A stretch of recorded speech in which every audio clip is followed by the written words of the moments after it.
I'm tapping in, I'm tapping in, I'm tapping in. Thank y'all for tapping into Yo Cuz podcast, man. Y'all know who it is, man. This Cuz on the one and twos, man. Listen, man.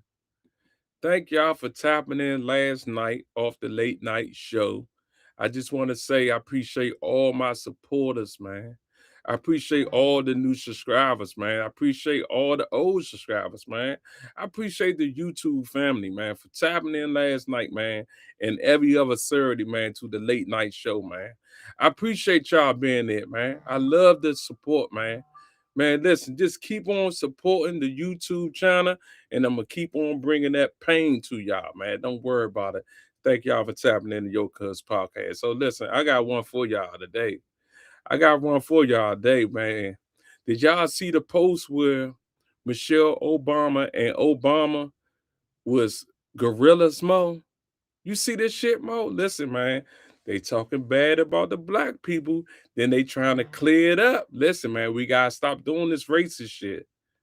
We gotta leave this racist shit with them other people, man. We can't be doing this Bama shit, man. So listen, go roll them J's up. Go pour them drinks off the early in the morning. I ain't talking about no liquor. It could be an orange juice or apple juice, man. I just want y'all to be lit on the Yo Cuz podcast, man. Thank y'all for tapping in. Let's go, man, because this shit crazy. Says that occupies the White House shared a video on his Truth Social account depicting former President Barack Obama and First Lady Michelle Obama as monkeys. The video was primarily about false voter fraud claims that Trump continues to push a lie, but the racist imagery appeared at the end. This is the video. To a DS200 tabulator, the machine that counts the votes. A Telit 4G wireless chip manufactured in Taiwan was discovered embedded into the motherboard. The voting machine tapes clearly indicate modem engagement and transmission of election data. Some of the anomalies that we noticed in the 2020 general elections, that 5 key states all stopped counting at a certain time in these key battleground states. These were all where the software, Dominion machines, ES&S machines were used, the Smartmatic, the GEMS software. So when the vote stopped counting, and this has been noted in other countries as well, President Trump was significantly ahead. When reporting and counting resumed, there was a massive spike occurred that favored Joe Biden. Play solo, after work, at your own pace. Don't initiated by forward it. Don't switch to me. Show the end. Then freeze it. That favored Joe Biden. That was now immediate backlash across the political landscape. Okay, so Deadline.com asked the White House for a response. This is what Carolyn Levitt, the chief White House liar, said in response to this video. Come on, guys, come on. Thank you. This is from an internet meme video depicting President Trump as the king of the jungle and Democrats as characters for the Lion King. Please stop the fake outrage and report on something today that actually matters to the American public. Well, here's the problem. There are no monkeys in the Lion King. All of a sudden, folks responding. Maryland Governor Wes Moore. The president's post on Truth Social goes beyond a dog whistle. It is blatant racism, relying on imagery that has long been used to demean and dehumanize black people. But this moment is about more than a single post. The words our leaders choose matter. The images they invoke matter. It shapes how we see one another and the kind of country we are deciding to be. Leadership is about bringing people together, not tearing each apart.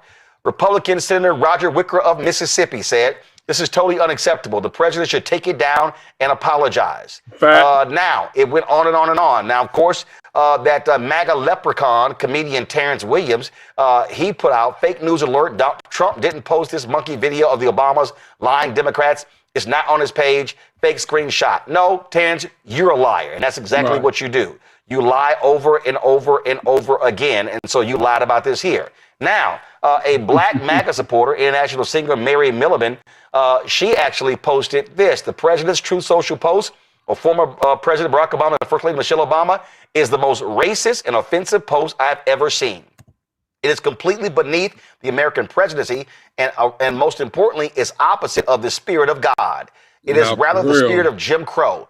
POTUS, Black America is America. Take it down and do better. South Carolina Republican Tim Scott posted this. He said it's the most. He said first of all, he said, "I hope this is fake." He said, "But this is the most racist thing." He said, this is what he said. Praying it was fake because it's the most racist thing I've seen out of this White House. The president Hey, should bro. remove it. Now remember what I said. The White House initially Good defended morning, it, y'all. but then all of a sudden, I got about around noon, they took it down. Now, according to several social media outlets, Senator Tim Scott called Trump. Trump talked to him, and then after their call, he said that they took it down and say, "Oh, they blamed a White House staffer."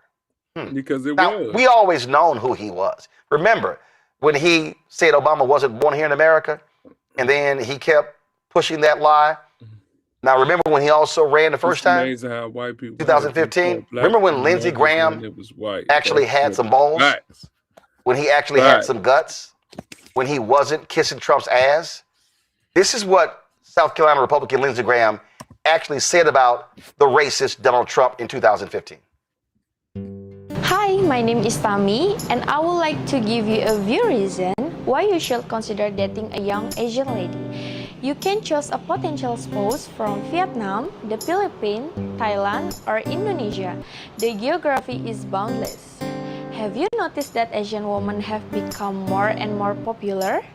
I mean that they are everywhere, in famous magazine, on Instagram as top bloggers, on the runways, and on billboards.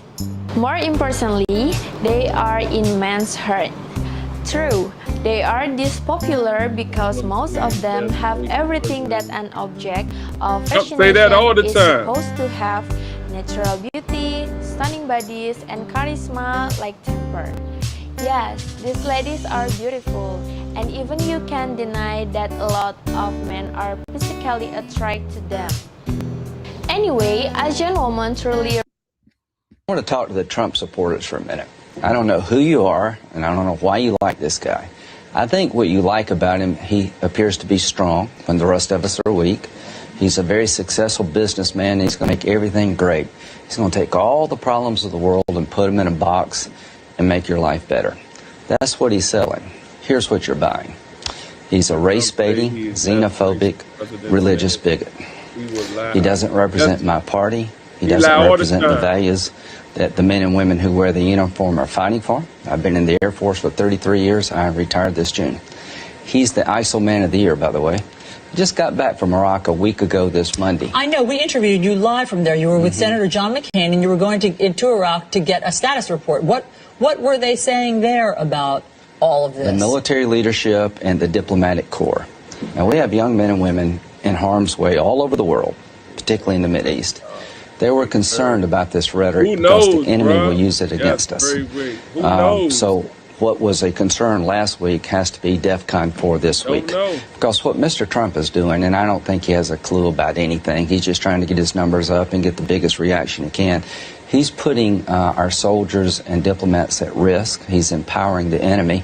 And this ban, if it's actually enacted, would take people who have been interpreters, who came to our side in Iraq and Afghanistan, who are under siege in their own countries, and basically becomes a death sentence for them. Now, that's when Lindsey Graham wasn't an ass kisser. He's a total ass kisser right now. This is Republican Senator John Curtis, Nebraska. The post was blatantly racist and inexcusable. It should never have been posted or left published for so long. Again, this is a Republican here. This is Republican Mike Turner, who's running for the U.S. Senate in Michigan. I do not feel the need to respond to every inflammatory statement made by the White House.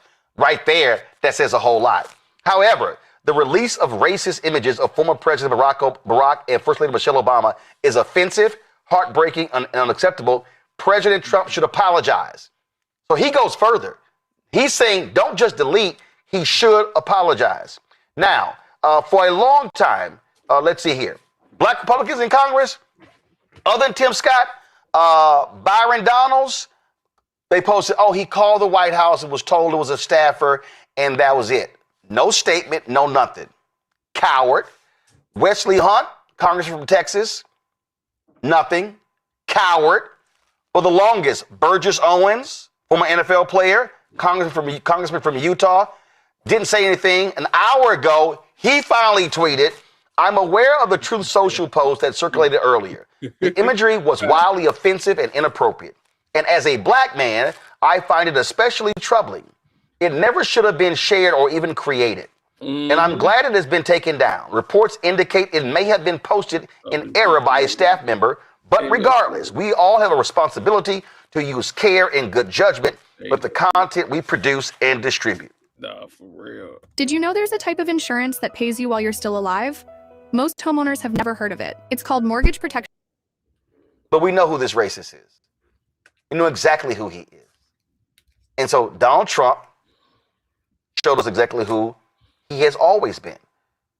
So let me see right here. Because, you know, yesterday you had the National Prayer Breakfast. And you got so-called Christian leader Franklin Graham. Let me, this it? Come on, go to my iPad. 8 hours ago, all he tweeted was, the Bible teaches that life does not end at the cemetery. There's a future life with God for those who put their trust in his son, Jesus Christ, quoting his dad. Yep. Franklin Graham, he ain't said a damn thing. That ain't no shock. Let's see Trump's other White House sycophant, Paula White Cain. Hey, that's crazy. Let's see here. That's crazy. Let's see. All she says is, don't allow the enemy to plant seeds of doubt in your mind or uproot anything that contradicts what God says about you. That was 4 minutes ago. Nothing else. She got some other thing, some revival, her and her husband. That's it. You can't declare negative things over yourself and expect to live a positive. Nothing right there. Let's see. Nothing right there. Let's see. Nothing right there. And that's it. Yeah, hey, nothing Paula White. Not a damn thing. She ain't said nothing at all. I'm gonna look up in a second. Hold on. Let's see what that meant. Let's see what the help Vernon Jones. Let's see if he said anything. He kissed more MAGA ass than Melania. So let's see Vernon Jones, huh? He probably let's see. His Twitter feed, nothing. He talking about. Come on, go, guys. Can you please switch? Thank you. Go my 8 hours ago, nothing. So yeah, Vern ain't said nothing.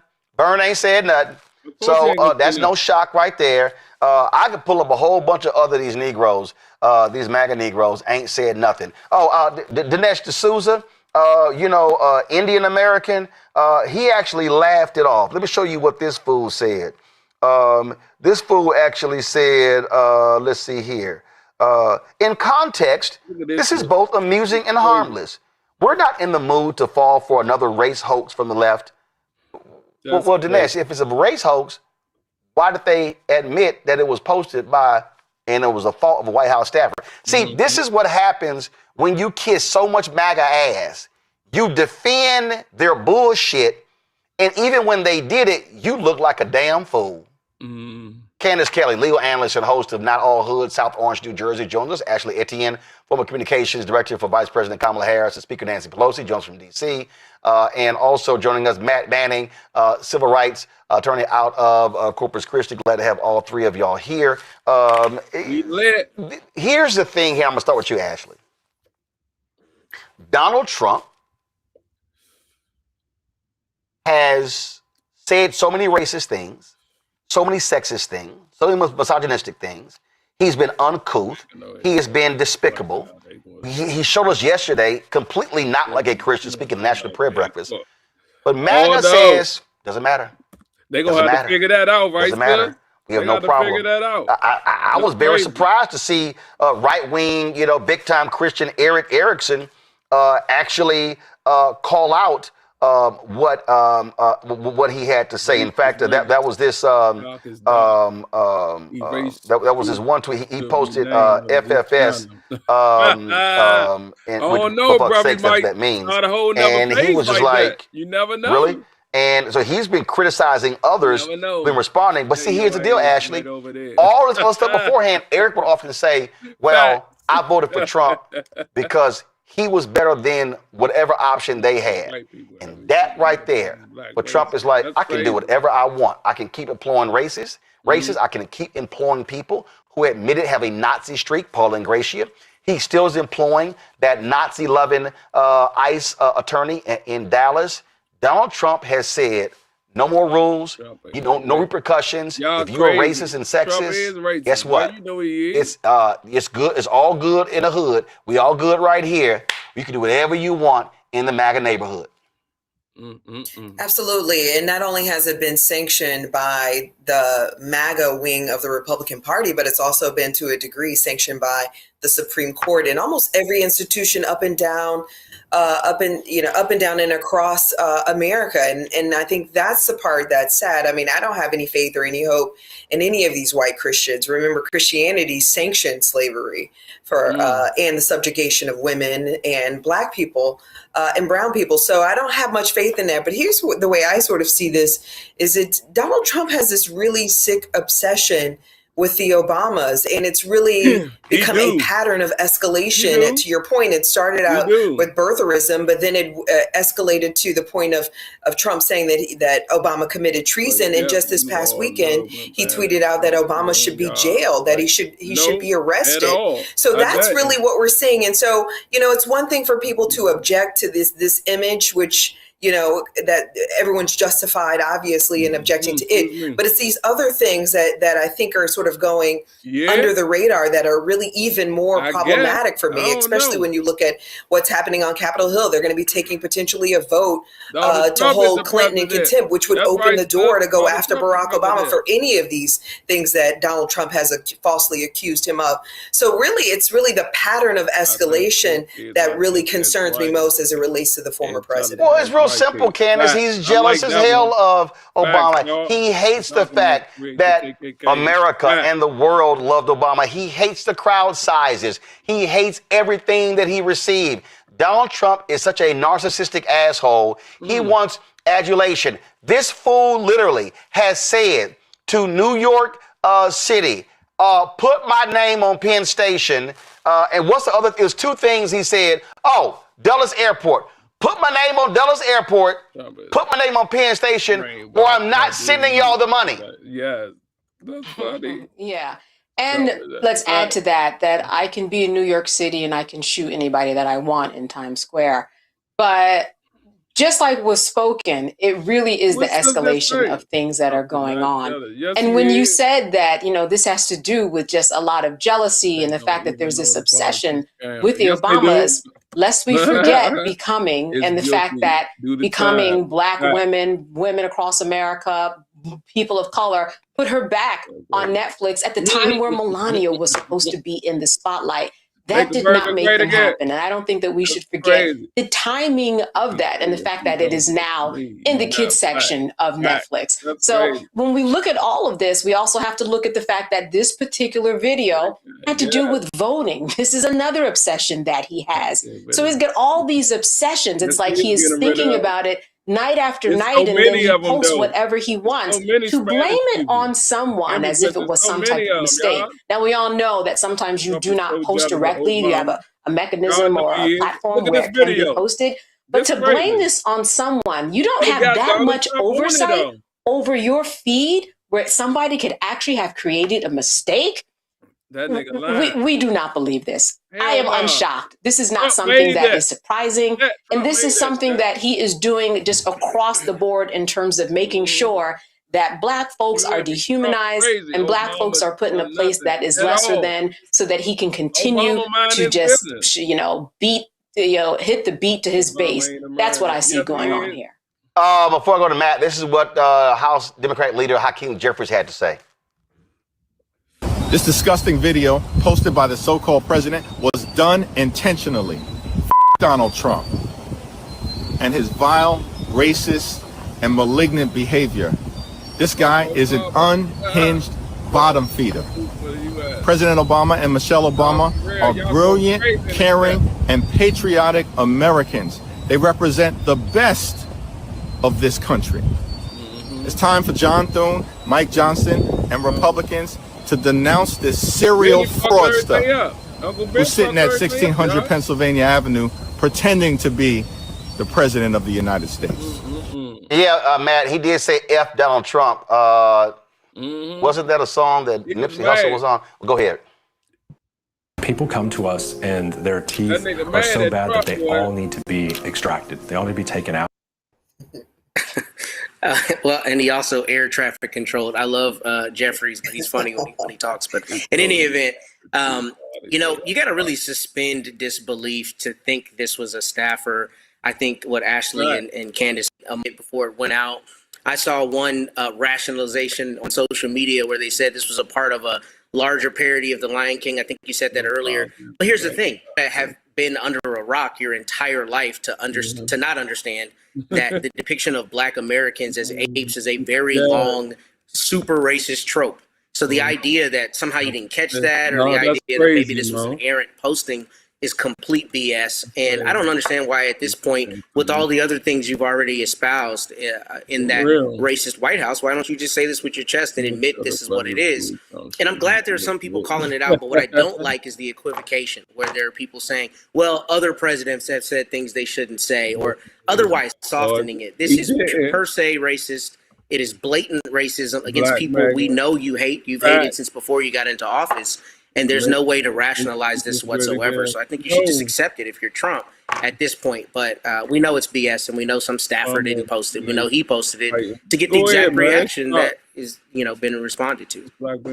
Folks, again, I mean, listen, this thing was up early this morning, didn't come down till noon. C-SPAN has a show where they have people from the left and the right call in. This is a three-time Trump voter speaking right here. We're an open forum. Any public policy or political issue, news of the day. John in New Mexico, Republican. Hello, is that me? That's you. Oh, my word. I am a registered Republican. My dad was the president of American Pipeliners Association, so I came by it rather naturally. Voted for the president, supported him, but I really want to apologize. I mean, I'm looking at this awful picture of the Obamas. What an embarrassment to our country. Look at that shit. All That's this crazy. man does is tell lies. He is not worthy of the presidency. What are they talking about? He takes bribes. Obama. Blatantly. And now he's being a racist. Blatantly. They were supposed to deport the dangerous criminals. Trump did that shit They for were this. not supposed to blocking go after something, small y'all. children, He blocking storm schools, bring terror upon, you know. Now, it's a much longer video. I'm glad these people actually are finally waking the hell up. But here's the reality. The reality is, it is so many of them, they will excuse any and everything. They will immediately go, fake news. It's fake. It's a hoax. It's not real. It's not, this is what they do. And this is what I keep trying to explain to people. And all this bullshit about, oh, no, we got to reason with them and talk to them. No. 90 million people didn't vote. I'm not talking to those assholes. I'm going to go talk to the folk who didn't vote to say, hey, here's what's going on. The only way you shut these people down, because the House Republicans, they ain't got no guts. The House Republicans, the House Senate, they ain't got no guts. Sorry, the Senate Republicans ain't got no guts. The way you shut them down, you have to literally vote these people out. And that means take their asses out at the ballot box in November in the House and the Senate. You can't deal with the White House until 2028. But you can strip his ass of power in the House and the Senate.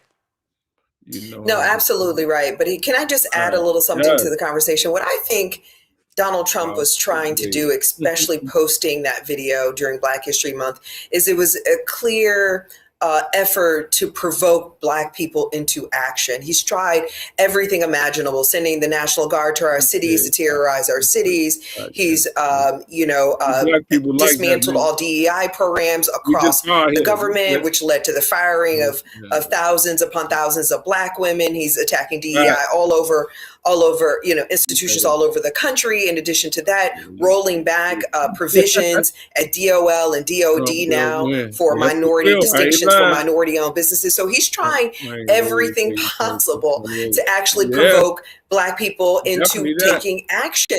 And history tells us one thing, which is that race is actually the most reliable trigger of political mobilization, even on the right and on the left, among Black and among white people. But what we're not doing is actually taking his bait. And to your point about voting and being engaged, we're not taking Trump's bait on his own terms, but we cannot ignore the hook. And the hook right now is that Black people are in this silent crisis right now. 450,000 Black women are out of a job. We're at 8.5% unemployment. So what we need to be doing is not just this discipline resistance, but also in this moment, look to doing some institution building, because we're just at the mouth of this thing.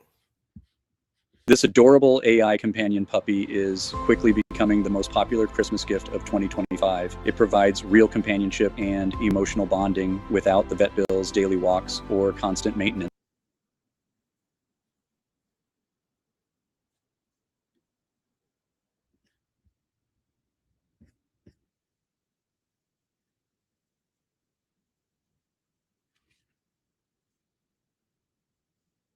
Let's go.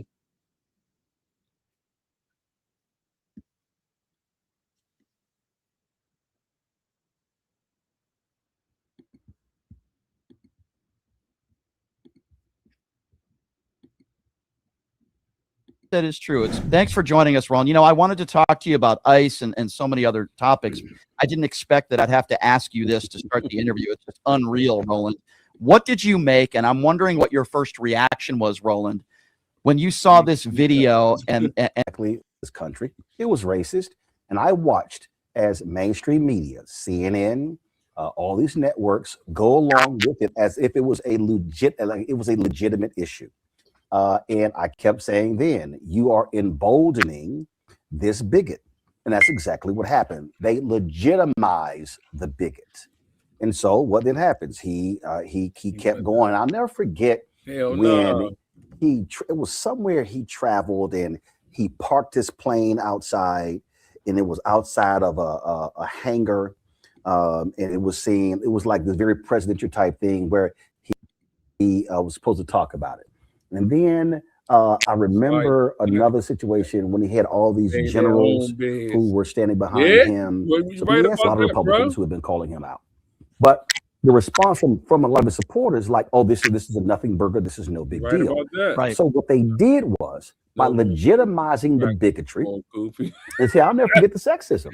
New York Times did an article talking about his treatment of women, and I'll never forget Morning Joe, Joe Scarborough, and Mark Halperin were on, and they were like, well, this is all they've got? They were like, this is what they said. Oh, this is Trump being Trump. And I said, are you guys serious? So in every instance, what mainstream media did was it legitimized the racism, legitimized the misogyny and the sexism, dismissed it as, oh, just Trump being Trump. So therefore, folks didn't take it seriously. And so he had a free pass to say whatever he wants, do what he wants, and the things that he has done. That if Biden, that speech that he gave yesterday, the National Prayer Breakfast, if Biden, Obama, or any Democrat gave that speech, they would be vilified not just by the right, but also by so-called progressive outlets as well. But he gets to do what he wants to do. Yep.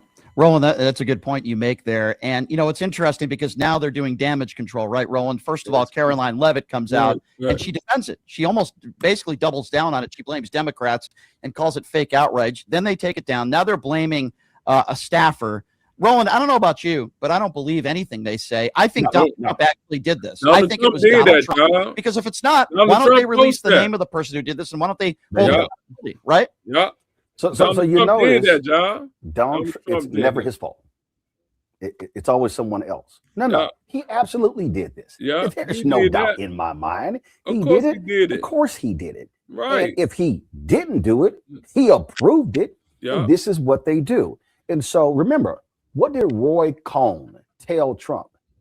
Never apologize, never explain, never defend, always go on the attack. So you blame somebody else.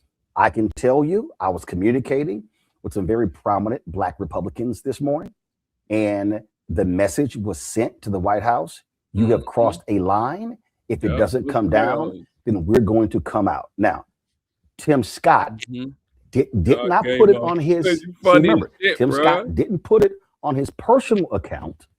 He didn't put it on his senatorial account. He put it on his other account. I think it's Vote Tim Scott.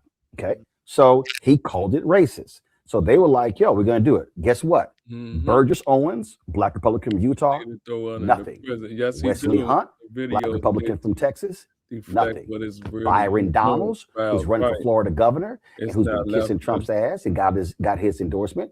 He said nothing. Oh, he said he called the White House and they said, oh, it was a staffer's fault. That's it. And so what you have here is someone who never takes accountability. It's never him. But again, every Democratic president, you're the president. Buck stops with you.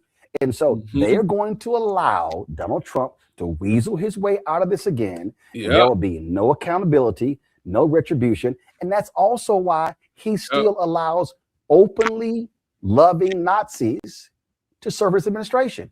Individuals who have been busted for being racist. That ICE attorney down in Dallas, Texas, outed for his Twitter account. Has he been fired? Nope, he's back on the job. Paul Ingratiato, who Trump nominated for a position, they moved him somewhere else. He's still serving. This is what Donald Trump has done. Donald Trump has given approval to racists, to white supremacists, to sexists, to misogynists. You don't have to. There will be no repercussions for your behavior, and that's why we're seeing so many other people do the same thing. They said, "Hey, my leader says it's okay." Yeah, well said there, Roland. I wanted to ask you this, and I'm sorry if I'm being a little graphic here, but I've been saying this for a long time, which is if Donald Trump molested a child on camera, I still believe there is a base of Trump supporters that would still support him, and I'll make yes, they will. Yeah. That's true. Right.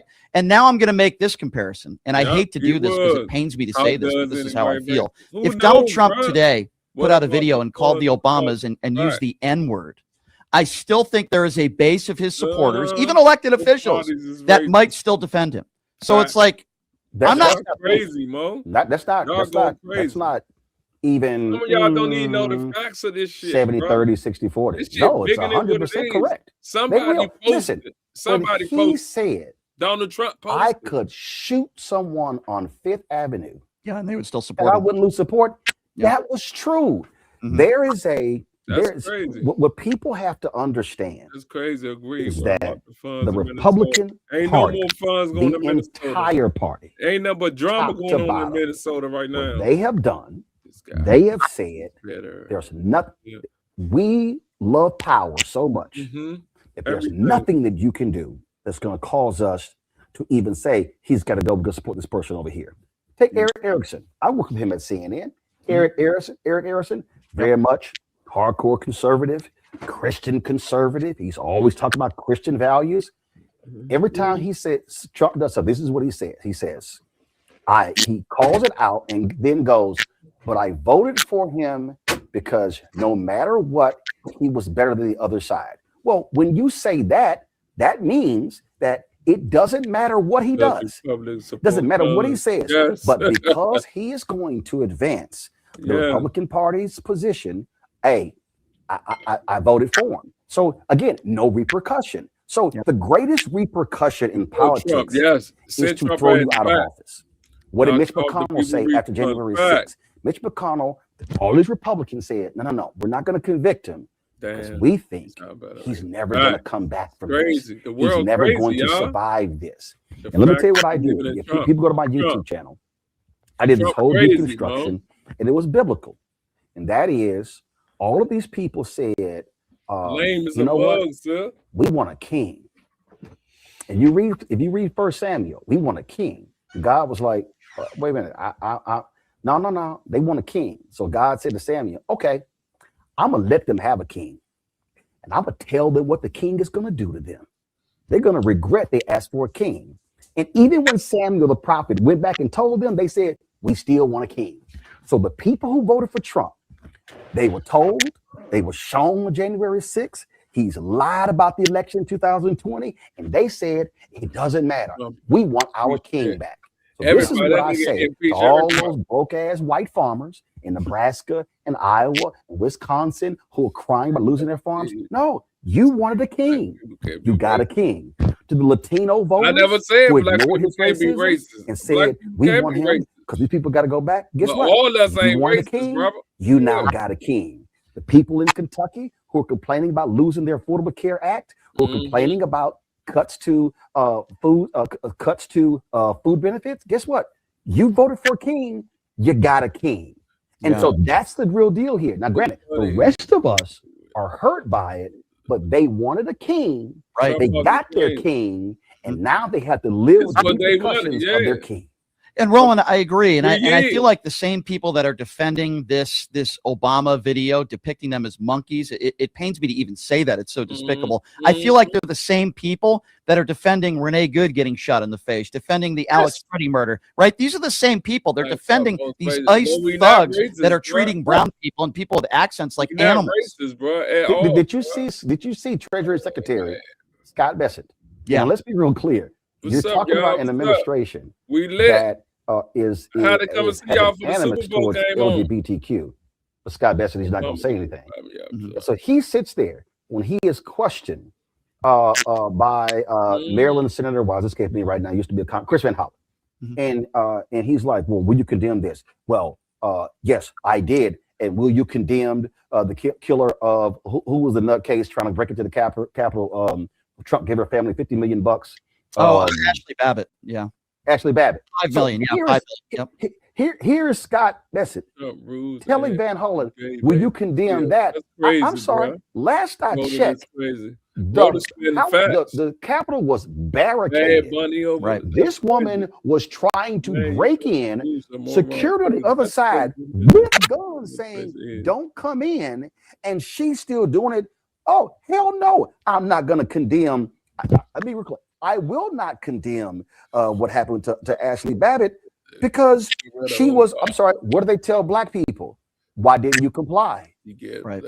Why didn't you comply? See, this is what they now have done. So they now want to say to any Democrat or progressive or independent, well, if you want us to condemn Renee Good shooting, then you got to condemn Ashley Babbitt. I wish Ashley Babbitt wasn't shot. I wish she didn't die. But Ashley Babbitt tried to break through a barricaded building, and the cops were saying, "Don't do it, or we're going to shoot." She kept doing it, and they shot. But this is how these people are. They are equating those two as the same. You're right, and Alex Freddie never brandished his weapon. Of course, they lied about that, as you know, Roland. And they shot an unarmed man. He was unarmed when he was shot. He was on his knees. As far as Renee Good go, they say that this guy, Jonathan Ross, not only was he struck with the vehicle, but he had internal bleeding. He never fell to the ground. He kept his cell phone in one of his hands, and then he left, casually left the scene with the murder weapon. But yet, there's no investigation there. They're done with that. There wasn't even an investigation into Renee Good. I'm sorry. Do you recall the health update of the internal bleeding? Oh, that's no different than the doctors never coming out who treated Trump at the attempted assassination. So it's amazing to this day. We've never had. I just finished watching a documentary on the Parkland doctors who treated JFK, who totally disagreed with the Warren Commission because they were like, we actually treated them. So he just kept you need to tell me that we've heard from those doctors, and most of them have since passed away. We still haven't heard from these folks here. That's true. What we're dealing with here, is, again, this is where I despise what is happening with mainstream media. What they have done, they have said, we are going to overlook everything with this man. We're going to stop demanding answers every single day. What's the status of the investigation? Are you no? It's as if okay. So, and what Trump does, and Steve Bannon has already told us this. If we just throw more stuff out, more, we're gonna totally distract. The only thing that's stuck, that they cannot distract from, and that's because it actually was pushed by the right because they thought it was going to ensnare Democrats. is the Epstein files. That's the only thing. Everything else, they will like quickly move along. David, what's up, Dave? And the problem here is they want us to go along with it. And so he just weasels out of everything, and they don't get called out. And you have to. And it has to be a combination of legal, but it also has to be people who are protesting, who are pressuring, and that has to continue. And then we then have to say, fine, take the legal, do the street action when it comes to protesting. But at the end of the day, the only way you can truly hold people accountable is if you strip power from Republicans in the Senate and in the House. That means Minnesota. we could talk all day, but that means they got to lose. Republicans got to lose in North Carolina, lose in Georgia, lose in Maine, lose in Iowa, lose in Alaska, and then Democrats have to defend in Michigan. And hey, let's see what happens with Cornyn and Paxton. And try to mobilize, organize. But the bottom line is, as long as these people have control of the House, the Senate, and the White House, they will do whatever they want to do, and we will never get answers to what they're doing. Are you worried though, Roland, with the midterms right around the corner, that there will be cheating involved? I mean, you see what they've done with Tulsi Gabbard already. I'm actually worried that there might not even be an election, and if there is, there's going to be cheating involved. That's what I'm worried about. I think the only way to battle that is the system has to be overwhelmed. I mean, and I'm talking about everywhere, all around the country in the past. I mean, I'm always speaking around the country, but I also say especially. So you can't call it racist. You can't call it racist. What I have been saying specifically to African Americans is I need to see a 70% minimum turnout of eligible voters. I don't want to see 48%, 52%, 55%. No, I need to see 70. I need to see mass turnout. The same thing needs to happen for Latino voters, white voters, young voters. When Beto O'Rourke lost to Greg Abbott, 75% of Texas voters 30 and under did not vote. Didn't vote at all. That's so crazy. We have to absolutely overwhelm the system. What we have to have is we have to literally have a 2020 COVID turnout. See, the real reason Republicans are so angry about the 2020 election is because of COVID, what we saw was an expansion of voter access. We saw, you have to give a reason you want to vote absentee. So Republicans are on record. I play all the time. You should play it. I played all the time. That 1981 is about a 45-second clip. Paul Weyrich, founder of the Moral Majority, founder of the Heritage Foundation, speaking at in a convention in Dallas, where he says, I don't want everyone to vote. So the Republican Party is on the record. Numerous people saying if we contract the vote, make it smaller, we win. Well, that's obvious. The more people vote, you're right. Yeah. There you go. So, the more people that vote, the better chance that Democrats have to win. We all know that. Just look at our history. So I agree with you 100% on that. So what has to happen is we have to overwhelm the system. We have to say, if y'all gonna steal this, you're gonna have to steal 100,000, 200,000 votes. It's not gonna be a situation where 7,000, 5,000, because that's what they're gonna try to do. Steve Bannon called it after Trump lost in 2020. We need to take over boards of elections. And so look at North Carolina. I mean, I need like North Carolina Democrats. I'm like, what the hell were you thinking? So you win. You win the governor's mansion. You win the lieutenant governor's race. You win the attorney general race. The Secretary of State's race, you win the Supreme Court seat race, and then, but what happens? That's crazy. Republicans still have control of the legislature. They put the state, take the powers from the State Board of Education from the governor and give it to the state auditor. So they strip it from the governor. So it's like, no, Democrats, you got to keep them from having control of the legislature so that doesn't happen, because that's what they want to do. This whole Fulton County, Milwaukee in the House. Trump is doing Fulton County by taking the ballot boxes. Yeah, remember, Republicans changed the law in Georgia to say we could take over the Fulton County Elections Board if we see any irregularities. Greg Abbott did the same thing in my state of Texas, and there was only one. Here's the crazy part: the way they wrote the law, there was only one county that law applied to. We just older now. We realize what's going on. Not Dallas. That's not, it. not Bayer, not Travis, not Tarrant, the four of the largest counties. They Just can hide Harris, behind woman's because Harris butt. County is blue. So because the Republicans hate the fact that they can't control Harris County, which is larger, frankly, than several of our states. So what we have to understand, and again, I've never in my life self-identified as a Republican or People don't Democrat vote or no even as more, an independent. They don't I'm vote no a more. voter. They I don't. look at issues, look at people. I agree. These people, the Republican Party of 2026, is a threat to this You already republic. know. They are a No, threat see, to humanity with their leadership. And I have no problem if a Republican and a Democrat runs, they lay the issues out and people vote. But It's what up these there. people are doing is they Because want I'm not speaking to loud, bro. completely I'm reading the comments. dismantle this, to put in place I'm reading white y'all supremacy, comments, bro. to lock in this power. They do not believe in a diverse America. They don't. I keep telling white women, they don't want to see y'all voting. They don't want to see y'all having jobs. They just come after black people. I keep telling these white women, they want y'all to stay in the house, lay down, have sex, birth babies, go cook in the kitchen, and shut up. And I'm like, they come in handy. I'm like, Spanish people come in handy. actually Ain't have no said handy. it.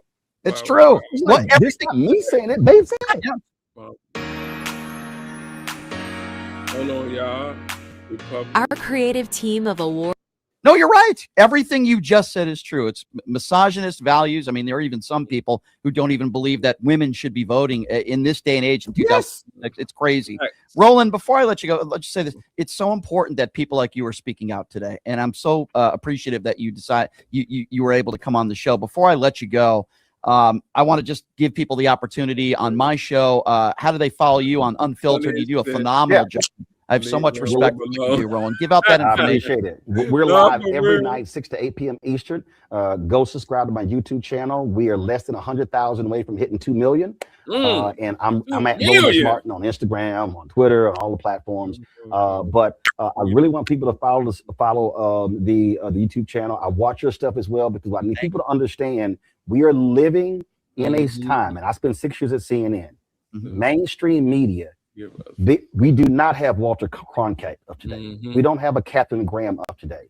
Corporate media has completely bent over and said, do with you will. We have to have independent media. And the last thing I would say to the people who are watching, you have to support this show. You have to support my show financially, because we can't expand. We can't hire people. We can't go cover other things around the country if we don't have the resources. And so you probably just like me. We don't have the billionaires and millionaires. The right wingers, they've got folks cutting them. I mean, 7 and 10 and 15 million dollar checks. PragerU is raising, 50, 60, $70 million. We can beat them because we know we're right on the issues, but we can't do it if people don't support us. Following is great. That's wonderful. But I appreciate the 37,000 donors who have stood with me for 7 years. We got to have that financial support as well to do the work, because that gives us the freedom to speak truth to power. Couldn't agree with you more, Roland. Please keep up the great work. Look forward to watching you today. And I so appreciate your time and look forward to talking. Hey, that's crazy.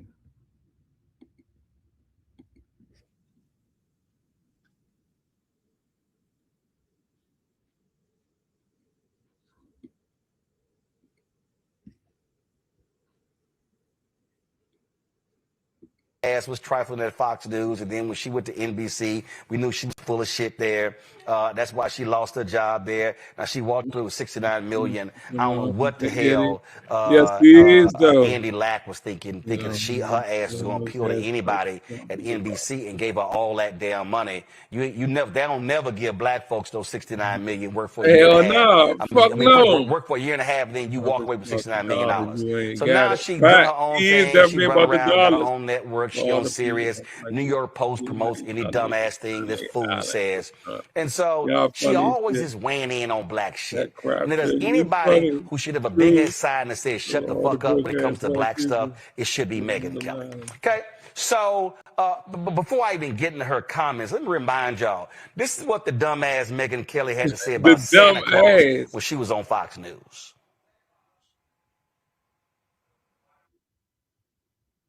Claus should not be a white man anymore.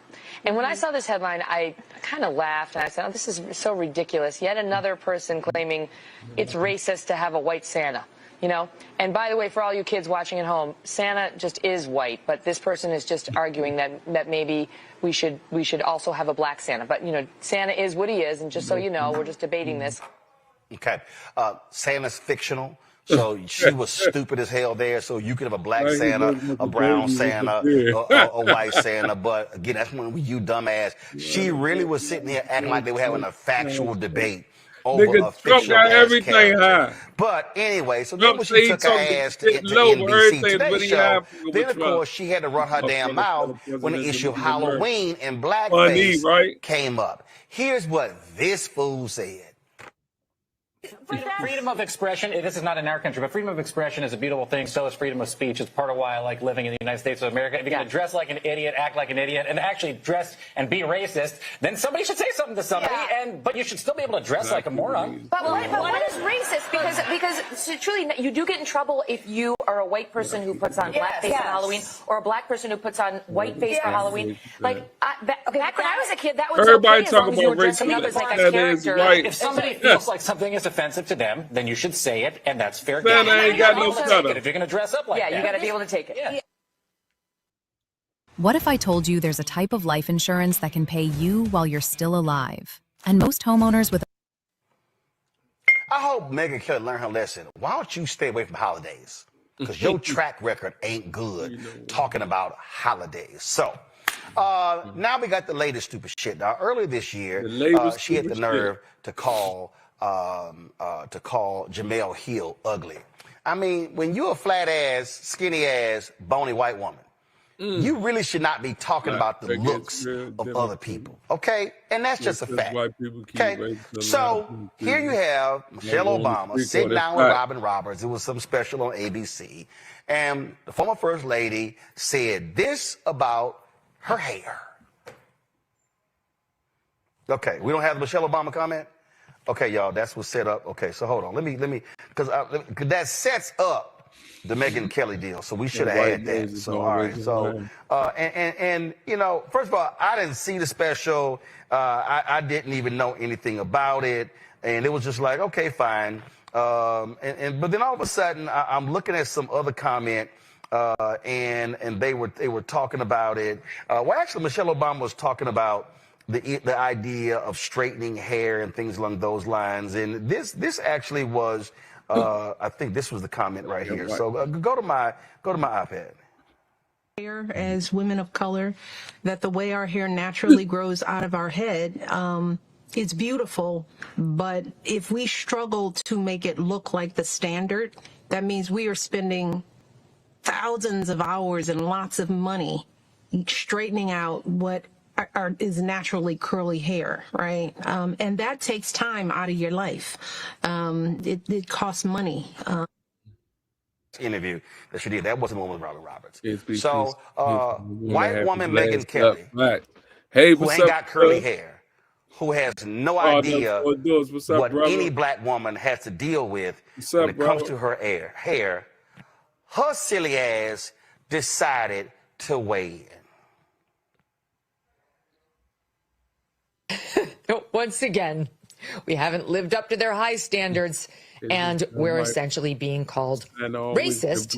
Here's Michelle Obama, who's promoting a new book on her special fashion, and sat down with People magazine and said the following in SOT 26.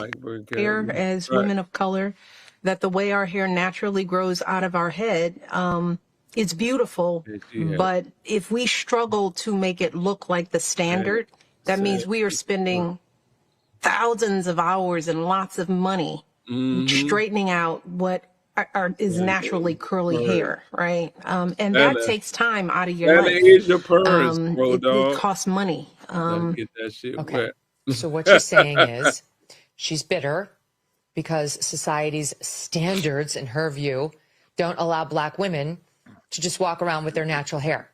That is bullshit. Black women can walk around with whatever hair they want. Only in Michelle Obama's warped mind do white people not like them unless their hair looks like white hair. And here's the other thing. The nerve of this woman to pretend that black women are the only women who have to spend a bunch of time getting their natural hair to, quote, conform to these alleged society standards. Because virtually every woman I know, every woman spends a shit ton of time on her hair and wants it to look better than God made it. It's not a black thing. It's a human thing, and it's especially a woman thing. But she's always reducing everything to race. Big Mike. That's the sound of an American oil company hard at work. Want to be a part of it? Listen All up. that work. Hello. There are a lot of people who watch this show, and they pray for me all the time. The white and they say, Roland, please, do you have to cuss? And I really try my best not to cuss. But in this case here, I just got to go ahead and say, Megyn Kelly, please shut the fuck up. You literally don't know shit about black people. You don't know shit about black women and hair. In fact, you're so fucking stupid, Megyn, you can't even follow the news. Antoine, go to my iPad. There is something, Megyn, called the Crown Act. It was first passed in the state of California, which forbid hair discrimination in America. Congresswoman Bonnie Coleman has been trying to get it passed on the federal level. It passed the House, but Republicans in the Senate actually blocked it. So yeah, numerous states have actually passed the Crown Act. Even Republican-as, conservative-as Texas passed the law called the Crown Act. We have examples of black men and black women who have been discriminated against because of their hair. If your dumbass, Megyn Kelly, could do any fucking research, you would realize it's an issue. Take this. Last year, the American Screening had to pay $50,000 to settle an EEOC race discrimination lawsuit. Why was that the case? It's because a black woman, Megyn, was fired from her job because of her natural hair texture. Listen to what it says. According to the lawsuit, Megyn, this is from EEOC.gov.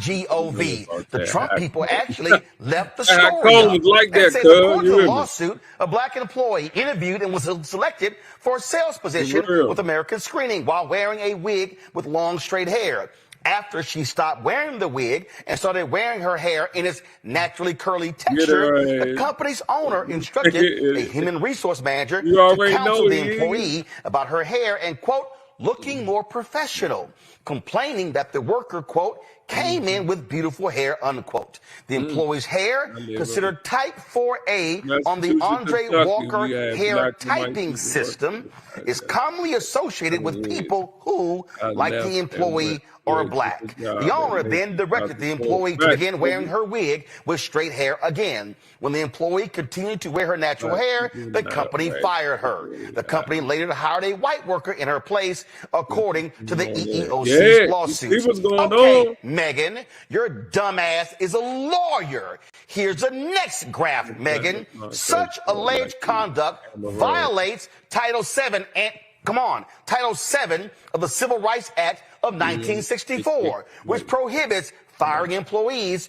or subjecting them to different terms and conditions of employment because of their race. The EEOC filed suit as the first attempting to reach a pre-litigation settlement through its administrative conciliation process. The suit had been pending in the U.S. District Court for the Western District, Louisiana, and was resolved by a consent decree, which was entered by the court on April 4th, 2024. Now, Megyn, if you and likely your lily white staff could learn to do some research, what you will discover that there are a litany of cases, a litany of suits, a litany of settlements involving hair discrimination.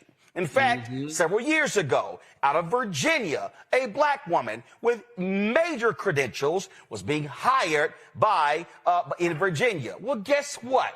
The white man on the committee said, I don't particularly like those things in her hair. I don't like those cornrows. You got good hair, bro. So they did not. You just gotta take give her a care of job. it. So guess what? She sued and she won, including back pay. So there's a long history, Megan, in America, in numerous places where the issue of hair is there. So when Michelle Obama is talking about hair, you got white people, white bosses, white folks in media who, we don't like those curls. We don't like those bangs. Oh, we don't like braids. Oh, we don't like natural hair. This is very common. We've had folks in media who've had to deal with that. Women who've been anchors, women who've been meteorologists, who've actually sued because of this. We've dealt with this at the National Association of Black Journalists. And so, Megan, if your lily white ass would go talk to some black people at Sirius or some other places, you might know this. Go talk to some black folks in the makeup room. Go hear from some black actresses who talk about the difficulties being on set with people who know how to do black makeup and do black hair. See, when you are a white woman, Megyn Kelly, like yourself, you are oblivious to the realities of women of color in this country and all the stuff they have to deal with. You know why? Because you are a blonde-haired white woman who gets to do things her way. And so you don't understand what it means to be a black woman or a Latina or an Asian woman when in America, this country is established based upon white as the standard.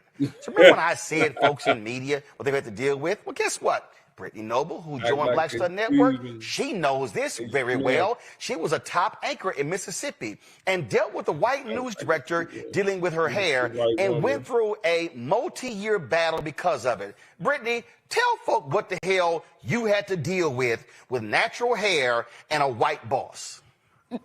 It wasn't just in Mississippi, Roland. It's everywhere that I've worked at in TV news locally.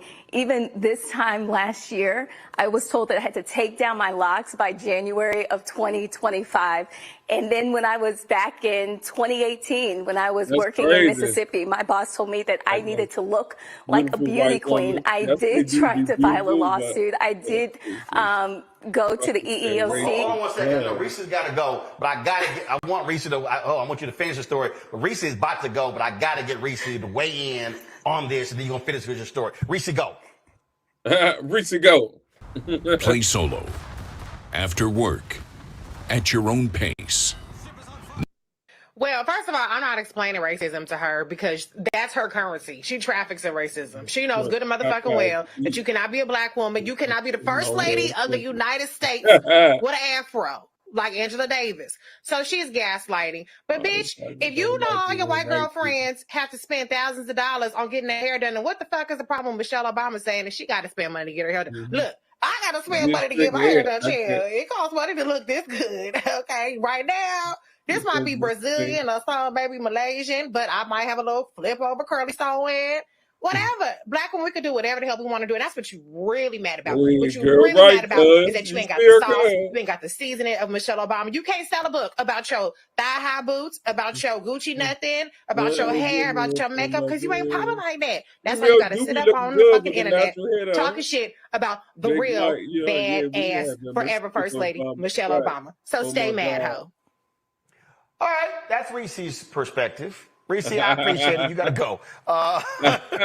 So go right ahead and finish, Brittany. I mean, it's just hard to hear Megan say the things that she did because it's truly, truly hard to be a TV news anchor and wear your hair the way that you want to wear your hair. Now, you were anchoring in Mississippi when?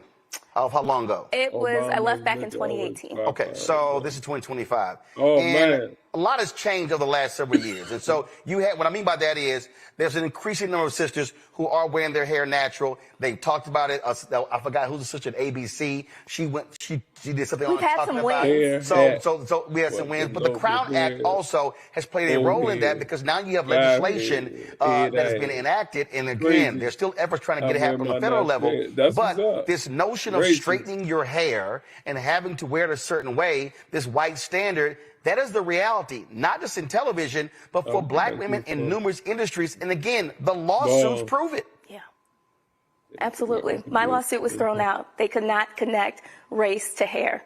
And we know that. Which is utterly ridiculous. Which is ridiculous. Nola?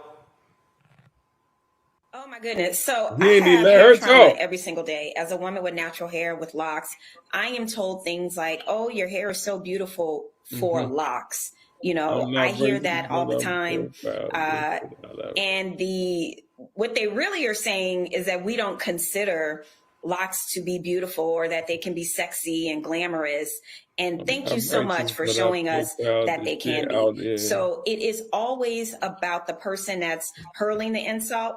It's always about them, right? And so Megyn Kelly clearly has a problem with Black women, and she loves to do this thing. She loves to dismiss what we say all the time by Nobody saying, how oh, big it's people always race boy, with you her. people. In That actuality, motherfucker she's Paul doing the said, thing. shut the She's fuck proving up, Michelle Mo. Obama's point, which is Don't care absolutely about the hair. hilarious, I'm right? about But we upset know, that we know Michelle about the long history with Black getting women bigger in than hair. One of mine. the You first, funny as my shit, first bro. Black traumatic hair Don't come on my thing comments with happened when that I did a bullshit, commercial bro. when I was Stay like off my 16, comments with 17 that years shit, bro. old, when the Real white talk. French director wanted this white woman to just use a blow dryer for my curls. And, you know, and I was like, no, I need a hot comb. Like, no. Y'all can't just do that to my hair. And you hired me with curly hair. And that scar has stayed with me as a grown woman in my 40s. Her Like dreads these are hair good, though. traumas that happen to Black women every single day, that's just part of these microaggressions that we just have to like internalize and keep it moving. And so that's Roland. That's why I texted you if you was going to queue up Solange, don't touch my hair, because guess what? Nope. Don't touch my hair. Don't think about my hair. Don't talk about my hair. We are not the same. JR, get out of my page Period. with that shit, JR. Respect my page, brother. I'm just listening and always in appreciation of the hair of African people. And of Thank course, you, as brother. Malcolm X Respect said, my the page, most brother. disrespected woman in the Respect my own society, channel, brother. person in the society is Thank a Black woman. You know, I've stood at this point 14 times in the Cairo Museum and looked at a case of human hair wigs made by the ancient Egyptians with every kind of braid and curl that we see today. I'm talking about wigs, some of them going back 5,000 years. The micro braids, the dookie braids, everything. So anybody want to argue whether Egyptians are Black, come on with me. I'll take you to the Cairo Museum and you'll see the who Cairo they are. Museum. But you know, listen to this. And Michelle Obama's new book, The Look, is magnificent. It's a photo book. It's a coffee table book, but it's really a journey. And she talks about those two terms that they were in the White House and how she had to literally craft herself, her hair, her look, her style, her fashion, to make sure that she was able to navigate those Ain't no straits. racism And going on sometimes this it meant show. even she had her hair braided. We they don't put do a wig racism on this because I show. know y'all can't handle that. When her arms were out, We although all nobody family. complains about Ric Flair when she has Marjorie Taylor Greene, when she has her arms out, but when Michelle Obama has her arms out, all of a sudden there's this kind of suppressed desire that comes out as contempt on behalf particularly of white men who are really bro, we ain't desiring gonna Black do that women on the who really show. live too close at it. But all that on one side, I'm just listening here. My sister Ajwa Azenwar, Thank one you of the for the architects respect of coming the Crown back, though, Act, brother. of course. I This appreciate fight that. continues. There's a Crown Act that passed in Texas, wasn't it? And they still went after that. I'm a victim. Yep, covered that. So I'll end with this as it relates to Megyn. I think the problem that she has here on the Black Star Network and in the Black community generally is that no one cares about the sprigs vomiting out of your unmoisturized, melanin deficient scalp, Afghan hound. How can my brand appear in AI search? How can I boost digital brand visibility? Introducing SEMrush One. Well, now, since Megyn, since you call yourself an attorney, why don't you go look up the case EEOC versus Catastrophe Management Solutions? This is a case out of Alabama, again, alleging hair discrimination. And that's the thing that, again, folk like you don't understand. See, Megyn Kelly, here's the whole deal. You are so shameful and despicable that what you want to do is you want to attack Michelle Obama at any turn. You want to single her out and trash her, but your ignorance is showing in this case because you don't even understand that what she was talking about, the time and energy and money that Black women have to spend on their hair, is often a result not because of looks, not because of it takes time, energy, and money to get your hair straight. In many cases, Black women are having to do that in response to white standards. White standards. No, it's not, bro. That ain't Megyn. true. So again, you are showing how ignorant you are about the law, about race, and about gender. And so when you come out and make some dumbass comments, you literally make my job easy. Because I didn't even have to work hard to counter your sheer stupidity. And so you can sit on your serious show and your show and you own, and you got your right-wing company, and you're launching this right-wing streaming channel, and you're doing all of those things. But Megan understands, every time your ignorant ass talk about penis says on my some stupid show, shit bruh. like this Don't do here, that. we gonna use It this ain't that show type that of I show. own Respect and the also show, man. stream to counter your stupidity. So when people are Googling and they come across you and your whiny ass complaining about Michelle Obama and hair, they're going to also come across this video. And they're going to actually see the facts. Because, see, what I laid out were simply actual facts. And so, Megan, I'll help you. Go to my iPad, Antoine. Megan, if you simply go to right here, thecrownact.com, then you will actually see the legislation and how, Dove, National Urban League, the Color of Change, Western Center on Law and Poverty, how they are working to combat this. Then you'll see right here the 2023 Crown Workplace Research Study. Oh, why don't you do this here? Go to Google and just very simply, Megan, type in black woman and EEOC and hair lawsuit. And you'll see the numerous cases where these things exist. We do, as bro. if you actually Respect the care. pages, And so I don't care for your show. I don't care for your perspective because you're not actually trying to have real debate and dialogue. What you want to do is show your hate. You want to sit here and yell at Taylor Swift. You want to trash Jamel Hill, and you want to trash Michelle Obama with all that back and forth. And I really do not have time for a petulant, childish, raging, screaming, yelling white woman of privilege and all of her nonsense. Be yourself. But I will say this, Megan, when you decide to open your mouth and you want to speak about black women and hair or black people, issues like this here, trust me, I will be here to smack your ass every single time with truth and facts. So I'm going to close on this here because when we did our Crown Act special, I reached out to my girl, India Ari, and of course, she has a famous song that deals with the issue of hair. And when we did that Crown Act special after the first year, she did this special song just for me. So, Megan, this is for your ignorant, simple, bland blonde hair. Check this out. I am India Ari. This is Joe This is my jam. Hey. Little girl with the breasts and curl.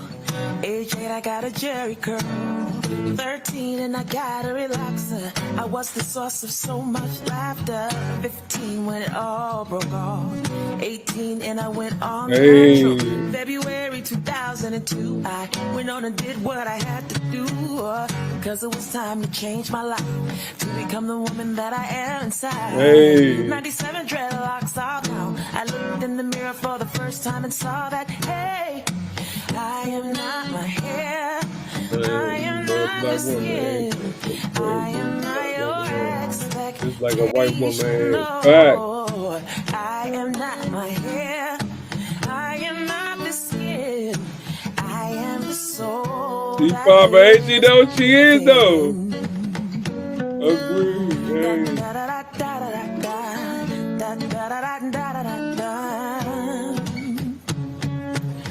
Good hair means curls and waves. Bad hair means you look like a slave. At the turn of the century, it's time for us to redefine who we be. You can shave it off like a South African beauty. Got it on lock like Von Molly. You can rock a straight like Oprah Winfrey. If it's not what's on your head, it's what's underneath. Then say, hey, I am not my hair. I am not the skin. I am not your expectations. No, I am not my hair. They doing that shit virtual, bro. You see that shit, bro? That's talent, bro. That's talent. Cause the way I wear my hair make me a better person. That's right, bro. Back, Cause the way I wear my hair make me a better friend. Oh, Does the way I wear my hair determine my integrity? I am expressing They going to virtue, bro. That's all right. creativity. So consider this for a moment. This song is actually not about hair. It's about self-definition and how we define each other. So there's a difference in identifying with something and identifying as something. And so in this song, I'm saying that I identify with my external characteristics, with my blackness, with my beauty, I'm a big fan. but I identify as my soul. And the truth is, racism and discrimination is actually born out of identifying people as their external characteristics. And so we needed legislation to say that people can wear their hair however they want to at work. Sad that we need it, glad that we have it. Glad that we need it, glad that we have it. This is our song. I am not my hair. I am not this skin. Okay, I like that. I am not my hair. I am not this skin. I am the soul that lives within. Okay. That's why black-owned media matters. And that's why this show matters. All right, you got to stop buying generic Viagra if y'all over 40. You can get 9 pills of 100 milligram generic Viagra.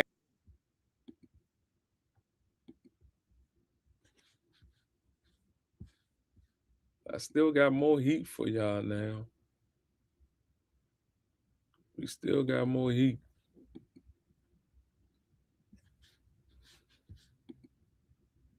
And talked about a number of things. And then he claims that the party is not for the people. That was good. Fact. Okay. 100, All right, my listen nigga. to this. Salute to the I have to people. ask this. I'm sorry, I hate to interrupt you. We have a question we want to ask about what happened to you in 2016 with this Bernie Bros movement, where your followers are seeing they have a racism problem, a misogyny problem. Do you think that's a super PAC thing behind that? That was the Democratic establishment. That was the, oh, wow. Okay. You know, that was just, they were sitting there. We had a lot of young people. We had people of color, and you know, they create this kind of myth with the help of the corporate media and all that stuff. You know, it's kind of interesting to that note is during this election, the podcast space, which the Democrats largely avoided, they feel had some influence in the election, and they started to label us the podcast bros and said that we were sexist and we were racist and bigoted.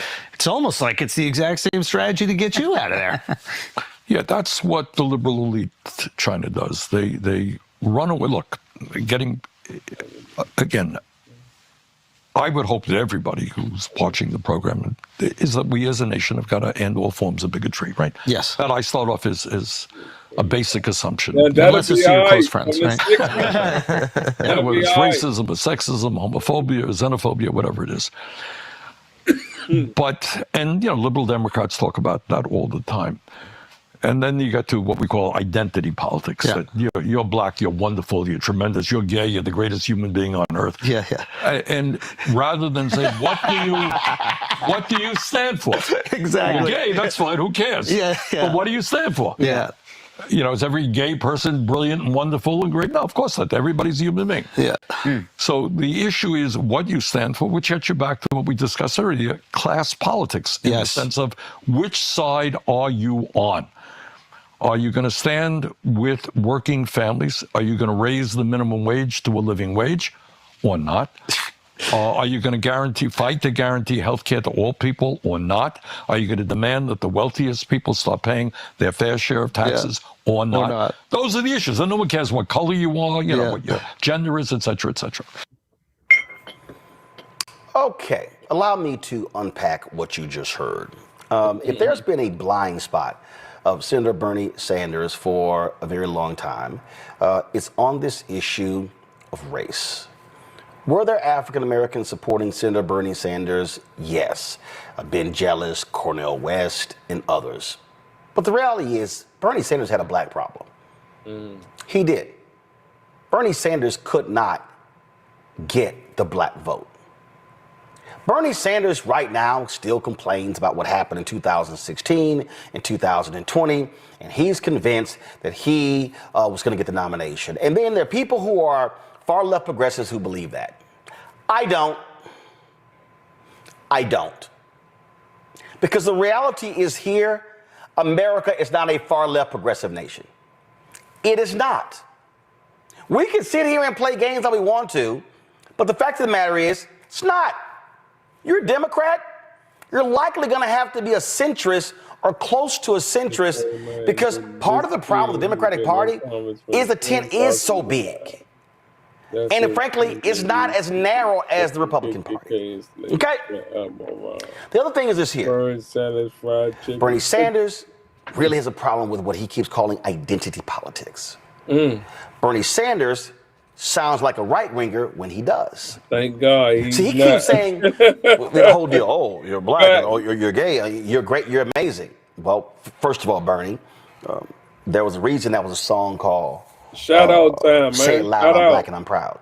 Shout out. Where y'all from? Shout out. There's a reason Roberta Flack and Donna Hathaway had their song as well. There's a reason Aretha Franklin remade the song Respect after Otis Redding did it, and it actually became a women's anthem. Bernie Sanders doesn't want to deal with the reality that, yes, in this country, women, especially black women, have been grotesquely marginalized. And we know what happens to African Americans. Now I know some Bernie Sanders supporters right now say, well, Roland, wait a minute. He was riding hard with Reverend Jackson. He was on the campaign, whatever. Yes, that's absolutely true. But it's not like Vermont does not have issues with mass incarceration. Orlando in the house. It does not like, it's not like Vermont doesn't have issues when it comes to race. In the house, we lit. See, I just want people to understand really what we're dealing with here. And I remember when this was a couple years ago, maybe 3 years ago, I can't remember. Bernie had done an interview with GQ and was complaining, railing against these identity politics. And I remember sending a text message to the guy who ran his campaign, Jeff Weaver, who was with Our Revolution. I said, Jeff, I'm gonna tell you right now. Been too old, man. Bernie Sanders keeps doing this. I'm gonna light his ass up. So Jeff's like, hey, can I set up a meeting between you and the senator? Yes, you can. So I went to Capitol Hill, and I met with him. And I told Senator Bernie Sanders to his face, I said, you keep railing against identity politics, and what you don't understand is you're speaking negatively about black people. See, Bernie's whole view is this thing is about class. Nah, bro. That is about class. You could be black and upper class, middle class, lower class. Your ass still black. No, we lit. Southside. This is Bernie's problem. And see, Bernie Sanders doesn't want to admit that yes, Bernie bros were sexist. Some were sexist, some were racist. There's a reason why a number of former Bernie bros supporting Trump. Because what Senator Bernie Sanders represents, and I'm telling y'all, I know this, people need to understand why there's a symbiotic relationship. Because Senator Bernie Sanders Trump ain't and gonna Donald get out that Trump, White House, y'all. in many ways, are the same. Know. Tear the system down. So the people that back them are like, yo, tear this shit down. I don't give a damn. Tear it down. I don't think we thought about that. Right. It's very similar language. We just want so they identify with one another. Of what we want. And so the Bernie people, they're mad at Congressman Jim Bernie Clyburn. was talking that bullshit. That's why. First of all, Congressman Jim Clyburn endorsed What's up, brother? then Vice President Biden. He couldn't cast every ballot. Where y'all from, man? Congressman Jim Clyburn represents one congressional district in South Carolina. He don't control the whole state. Do people respect him? Yes. Do they value his perspective? Yes. But people made individual decisions. And see, this is what Bernie Sanders and all of these other white progressives don't understand. Black people are some of the smartest political minds you will find. So let me show y'all what happened in 2020. Black people, so remember, Iowa, well, I think Buttigieg won. Then they went to Nevada. Bernie won at the caucus there. What's up, bro? They come to South Carolina. What side you from the city, bro? And if y'all want to see the racism among these white Democrats, Cali in the house, especially Cali in Bernie, the house. they shit it all over the black. These are black, they're rural. We have no chance of winning the state, so we don't care what they think. Thank y'all for tapping into the show, man. We lit. Did you know there's a type of insurance that pays you while you're still alive? Most homeowners have never heard of it. It's called mortgage. Here's what black people did in 2020. Black people went. Our people are dumb as fuck when it comes to politics. Who do I That think ain't right. That can ain't right to beat say that, bro. Trump? You can't say that, bro. What he just said? Black people said, we got Vice President Kamala Harris. We got Senator Cory Booker. Go ahead, man. We got Pete Buttigieg. We got Amy Klobuchar. We got Tulsi Gabbard. Late in, Bloomberg jumped in. Deval Patrick jumped in. What is it? Elizabeth Warren. Bernie Sanders. I know I'm leaving off about 2 or 3 people. But that literally was the Democratic field.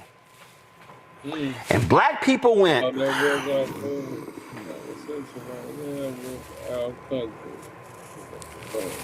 Who we think can beat this white man, Trump? Oh man, nobody. This white man right here. Nobody. This old white man. We think he can beat Trump. And they picked Biden. Was Vice President Biden the most charismatic candidate? Nope. Nope. Was Vice President Biden the most energetic candidate? Black Panther. Nope.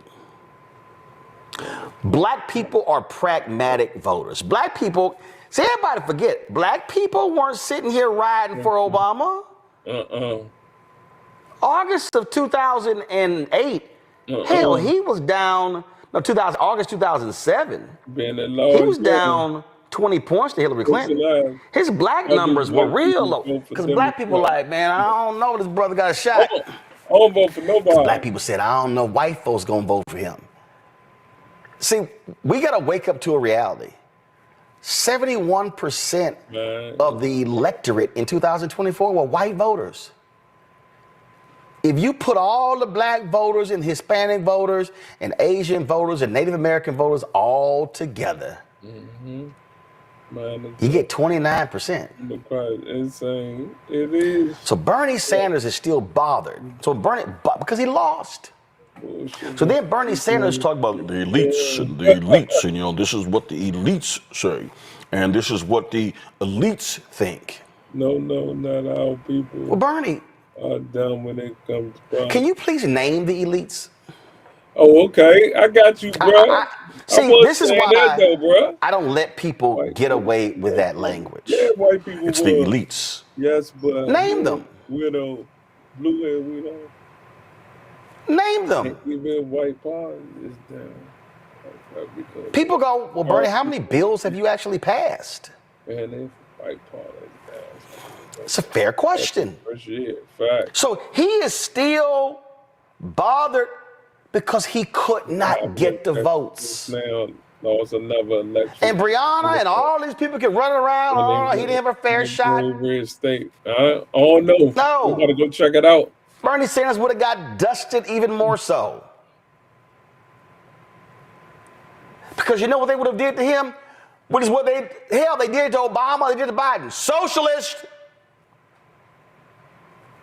How well did the Republicans calling Biden a socialist work in Florida?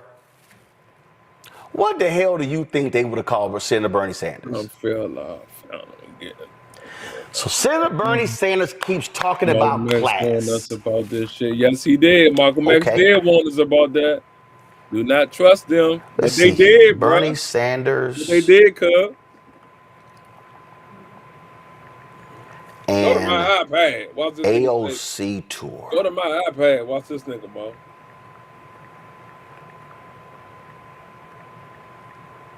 And they keep talking about, oh my God, how popular they are among Democrats. Okay. So it was the Fighting Oligarchy Tour. Okay. So they went to, just keep it right here, keep it on me. So they went to Omaha, Nebraska as the first stop. Y'all know in Nebraska, Exactly. it's a sea of red and there's a blue dot. That's Omaha. Then they went to Las Vegas. Then they went to Denver. Then they went to LA. Okay. They didn't go to West Virginia. They didn't go to North I Carolina. want to vote these old people. They didn't go to Georgia. They are set in their ways. Yep, you They already didn't go to Florida, Mississippi, Alabama, Older people don't Louisiana, even give a fuck. They don't Texas, give a fuck about voting. Arkansas. Yeah, players, I can keep naming them. dude. This guy is so stupid. So if Senator Sanders wants to have a conversation about class, why don't you go where the class discrepancies really are? I'll be honest with y'all. Being a Democrat and doing a tour fighting oligarchy and going to Omaha, Denver, Las Vegas, and LA, that shit ain't fight. First of all, help me understand something. See, y'all, since we really want to go there, you say it's about class. You keep talking about working class, working class, working class, working class. How many working class people do you know walk around going, so Mustafa, what are your thoughts on that oligarchy? They don't say that. They don't even use those phrases. So you're talking about how we're not for the people, we're not for the... Who knows, bro? Senator That shit Sanders and happen every day. AOC are actually talking to the elites. That shit happen every day. Every day. Jealousy or something. Him sitting down with those four dudes. All right. The only thing is the Democrat Party needs. I have never received an invite Vote at all. from Senator Bernie. Matter of fact, I'm just gonna go ahead and before I go to my panel, I'm about to mess y'all up. I'm about to mess y'all up. When Bernie Sanders ran for president, Bernie Sanders wasn't doing no black media. I'm about to mess y'all up. His folks were trying to get him to do it. Called Marcus Farrell, called Teslin Figaro, called a sister who was his campaign man. Y'all, I'm trying to tell y'all, they were trying to get him to do that. We booked him on the Tom Joyner Morning Show. Let me tell you what happened.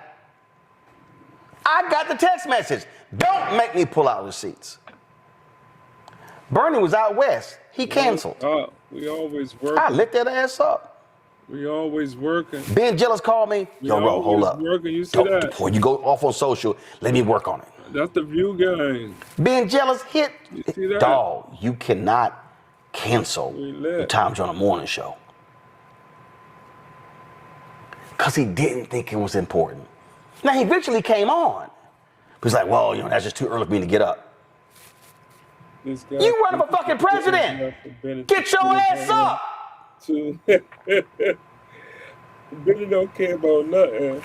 That video we just showed y'all is the Achilles heel of Bernie Sanders. Is that he acts like you can remove race and only focus on class, and that is absolutely stupid. And he keeps making the same mistake, and I'm just gonna let you know, Senator, you were never going to get the nomination. because you could not win enough core voters to get it.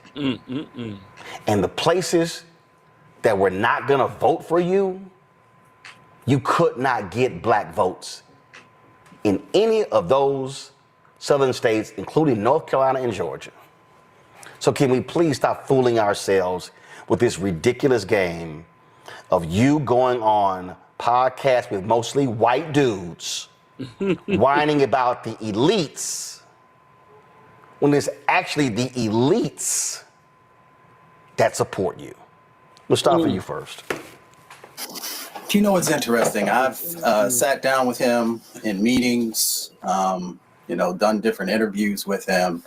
And there is a problem that exists. And I don't know if it's a part of politics or what it is, but we love to extract race out of the conversation and try and replace it with class.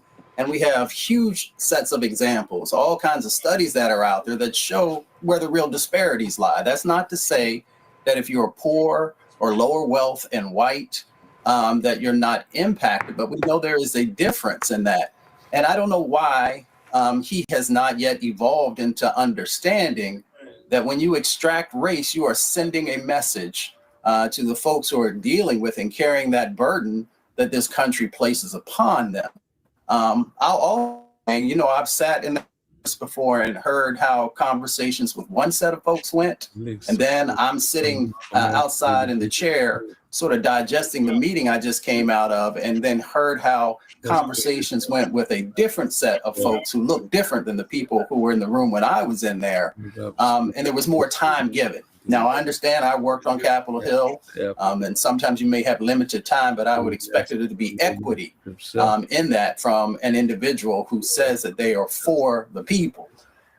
So, it's just a real interesting thing. The other part of it is that if you're really about, the folks who are being impacted, then you have to go and spend time with them, not spend time with them on the campaign trail. And they don't. But you actually got to spend time with everyday folks on their back porch, in their kitchens, having conversations with them so that you've ground truth what's going on. So there's real authenticity in what you're sharing. I say that because when politicians come, whether it's Mississippi or West Virginia or a whole bunch of other places, and if you're a millionaire, it's sometimes hard for people to actually believe that you understand what they're dealing with on the daily basis. When you're trying to keep the lights on, put food on the table, trying to figure out, how you're going to pay for asthma medicine, or if you're going to actually have to go and pay the rent.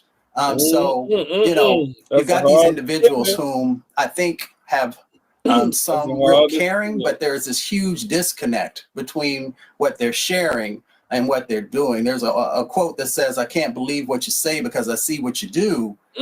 Folks need to really take that to heart if they want to be authentic in helping folks who have been vulnerable or have been unseen and unheard.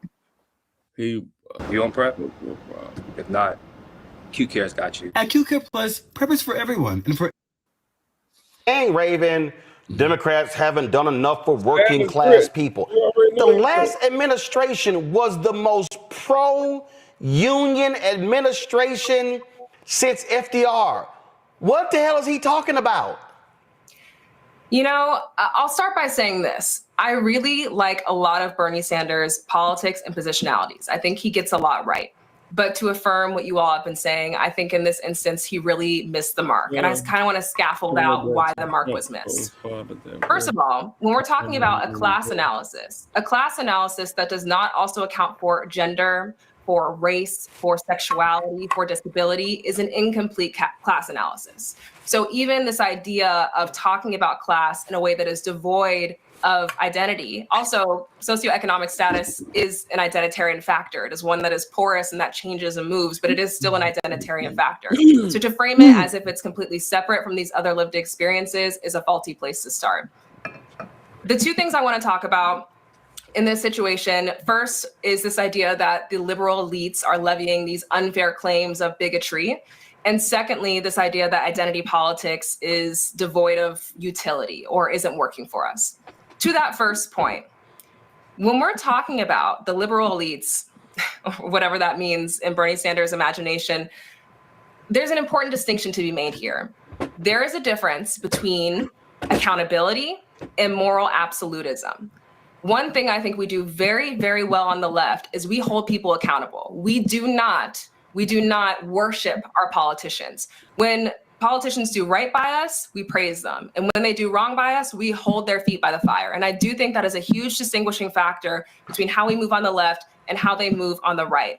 The right feels way more cultish to me. They fall in line, okay? And so I value that on the left, we have the ability to hold people accountable when it matters. Now, where that gets dangerous and where I sort of see where Bernie Sanders is coming from is when that veers into moral absolutism. This idea that my positionality is the absolute correct one, and anyone who doesn't fall exactly where I do in this spectrum of belief is somehow inherently wrong. That is dangerous. And I think that's where our coalition falls apart sometimes, because we opt into these carceral logics of discarding one another when someone isn't perfect. And at the end of the day, perfection is white supremacy culture. Expecting perfection is white supremacy culture. And I think that is a very, very dangerous trap that we do fall into sometimes. But that accountability piece is still there, and we do get it right a lot. And so I think it's also intellectually lazy to imply that when we hold these manosphere podcasters on the internet like Andrew Schultz accountable and call them bigoted or call out moments of bigotry, that is not true or is always false or is somehow just this liberal elite tactic. The last thing I want to talk about is identity politics, because real talk, Bernie Sanders doesn't understand what identity politics is. And I'm going to break it down for you. I have a master's degree in African-American studies. I'm deeply learned and read in Black feminisms. And I say feminisms with an S intentionally. If you know, you know. If you know, you know. Black feminists coined the term identity politics. If you know, you know. Okay. The term identity politics was coined in the Combahee River Collective Statement, which is a statement that was made by a cohort of Black women in the late 1970s.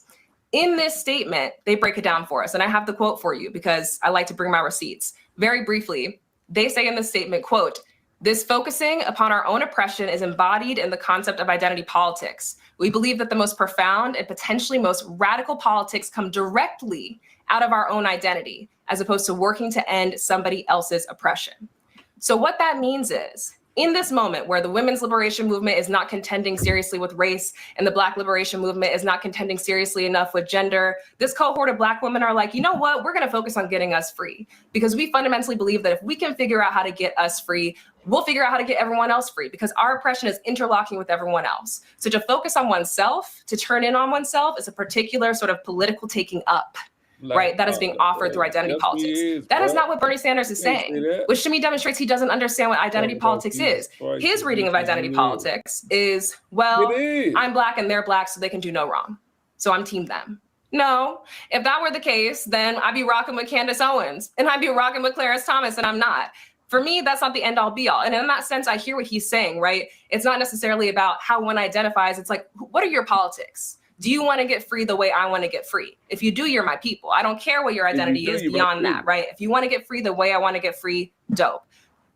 But to water down identity politics to this weird identitarian solely based fidelity is it's just untrue. It's not rooted in truth, and frankly erases the labor of Black feminists who created identity politics as a particular way of imagining freedom in the first place. And some of that I definitely hold him culpable for, but also I think a lot of that is just emblematic of how people relate to language. This is not the first time that as a community we've invented language to imagine our own freedom, and it has been taken up and distorted and turned into something that it was never intended to be, and made to perform work that it was never intended to perform. And I think we see that really showing out in this conversation he's having with Andrew Schultz. Sorry, Matt, you have to follow that. Yeah, I definitely don't want to follow that, but I am going to steal that rhetoric of, I think she said, talking ourselves into carceral positions, which is just chef's kiss. I mean, what a beautiful way to say that, because I think that's emblematic of a lot of what we hear when we have these conversations about the silos and the far ends of the spectrum when we're having conversations about politics. So I think that's a great way to frame it. But all I'll add is this, really in two parts. The first thing is, I think a nuanced analysis allows us to look at what Bernie's saying and see if there's any value there. I will say, I have a lawyer that I have lunch with often. He's a dear friend of mine. I went out with him and a group of people today, and he has told me more times than I can count that he feels the Democratic Party failed by focusing on too many discrete identity issues. That doesn't necessarily mean he's right. That doesn't mean he's got all of the bona fides for electoral politics that some of the people on this panel do. But I do think it's important that there's at least some sentiment out there that there's some contingent of people in the Democratic Party who think there's been too much focus on identity politics. I don't necessarily agree with that, but I think Bernie is speaking to that to some extent. And I think in order to think critically and to analyze this truthfully, we have to consider if there's any value in that statement. Now, the full stop part of that is, the reality is, Raven's exactly right. I think on the left, we do hold people accountable when we think they've done wrong. But what we do not do is we don't parse out what they're saying and what they actually mean and what makes sense and what doesn't make sense. And the irony of all of this is the United States is definitely an oligarchy. We know that. But both Forbes and Yahoo Finance in the last 2 years have published numbers that say the number of households in the United States of America that have $1 million or more are between 8.8% and like 12%. So let's call the average 10%. That means if Bernie is worth more than $1 million, which my understanding is he's worth more than $3 million, he's in that rarefied air. So I tell you that to say populism is leverage. You see it on both sides of the political aisle. You see it with Bernie and you see it with Mr. Trump. That's exactly what Mr. Trump has tried to do in his base in riling up poor people in southern states, primarily white people, telling them that the government is, you know, too involved in their lives and taking away things that they're just as reliant on as the people he decries that don't look like them, you know, black and brown people and people in urban population centers. I say all of that to say, I think some of that is true with Bernie. I think for a long time, he has just been seen as this, you know, perceived populist icon. But if you look at it, he's a part of the very oligarchy that he speaks against. So I think what we have to do on the left is be more critical sometimes at what we put up as our icons and whether those icons are living the truth that they espouse, number one. But number two, I think we have to consider, you know, electorally, is there any value in what he's saying? Because I'm hearing that on the ground. I'm hearing that from dyed-in-the-wool Democrats where they think that. And of course, that's anecdotal. That's not every single person's opinion. But I don't think that that's a conversation we shouldn't have. I think that is a conversation worth having. However, I think Bernie is also an 83-year-old man, and old people tend to say what they say without filters. And that may not be the marching orders we need to have as the Democratic Party going forward for electoral success. But I have heard it with my own ears from a man I had lunch with today that he has the same sentiment. So I think there's a question about what value is there, if any, in the statement. All right. So, so let me ask this. So when he stated that, did you say, name them? That's crazy. Name the issues. Did that happen? I honestly don't remember what we talked about after that. Because here's my whole point. A few times. He didn't mention it today. No. But here's my whole point. And I guarantee you, matter of fact, I'm just going on the panel. Raven, when that happens to you, do you say, name them? Name them in terms of like naming. When somebody says, I really think Democrats are focusing too much on identity issues. Do the people who say that, do they ever name it? You are keeping racists alive, then complain. No, I mean, oftentimes I feel like that's just a stand-in for I don't want to take seriously the experiences of people on the margin. Right. But I'm saying they never name it. Hold on 1 second. Mustafa, when you ever hear that phrase, do you ever hear them name it? No, they don't. Now, so let me unpack that. Deeper racist. That's crazy. When I force people to name it, do you know what I hear the most? Trans. What I hear the most when I force people to answer that question, this is what I've heard. Black people, white people, they felt that the Democratic Party elevated trans issues to the same level as African Americans and women and others, and that became a dominant issue. What I've heard from people say out of their mouths that they felt that the Biden administration in so many policy was trans. How do I know that that's what happened? What do Republicans do? What was Donald Trump's most effective commercials? When he pulled the clip of Vice President Harris talking about surgeries for trans prisoners. That actually started under Trump. Facts. But here's the point that I'm making. Big fact. We allow people to use that phrase and not force them to say, no, name it. You keep saying, oh, well, you know, I think the Democratic Party went too far. Name them. See, I want them to say, Democratic Party went too far for Black Lives Matter. Say it. I want them to say, yeah, Democratic Party, went too hard for this breaking the glass ceiling stuff with Hillary and Kamala. Say it. See, none of those podcasts is talking to Bernie. None of them made them. See, these people get to throw the phrase out. I see this on mainstream media. I see it. They never force them to name it. My deal is name it and claim it. And I just think that that's what we have to do. We have to start forcing people to actually put their name on it. No. Name me the specific issues or groups where they went too far. You can't. They don't want to do that. Because you can't. Because see, it's real easy to stay broad. He always running. That's supposed to be specific. People burning down Well, cities. people don't want uncomfortable conversations, and that's the problem that we have. Because if we have people to name it, and you know me, I automatically ask folks, you got to show me the proof. Yeah, they can't name woke. They can't name. There's always something. My deal is I'm not letting them off the hook. And Senator Bernie Sanders, I've seen him do this way too many times. No, Bernie, I need you to name it. When Bernie Sanders says the Democratic Party hasn't done anything for the working class, shit. Pull a whole damn thing. Well, this. And then, okay, Bernie, tell me what more you want done. Tell me the bill that you sponsored to achieve that. I don't agree. I'm all about accountability. I'm not letting people off the hook. I'm just not letting them off the hook. I just can't. So the man say I ain't letting them off the hook. Do.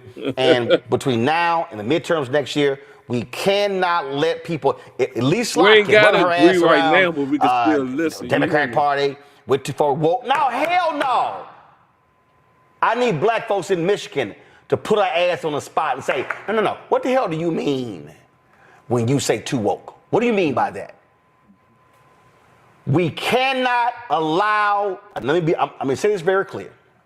This is for Senator Bernie Sanders, Senator Slotkin. This is for Senator Chris Murphy, James Carville, all of them. We cannot allow white Democrats to use the same language as Republicans when really what they're saying is, so I think we are too black. His position, not about being I'm going to leave it at that. Hello, I'm Isaac Hayes III, founder and CEO of Fanbase. Listen to what I'm about to tell you.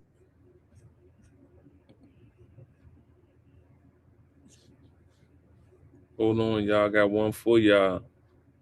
Not one of these guys know who his father was. You know they don't, bro. They don't. You know that. You already know.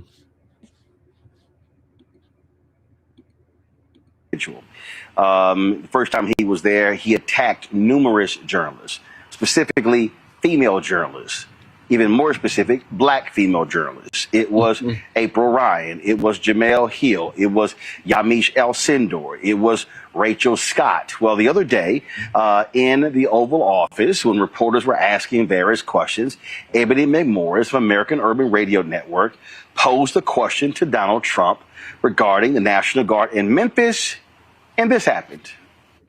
Mr. President, and we're going to be going in quiet. You're really obnoxious. I'm not obnoxious, but I'm trying to ask you, what about your plans for really Memphis? Obnoxious. I'm not obnoxious, but I am asking, what are your plans for Memphis? Many people want I'm not going to talk to you until I call on you.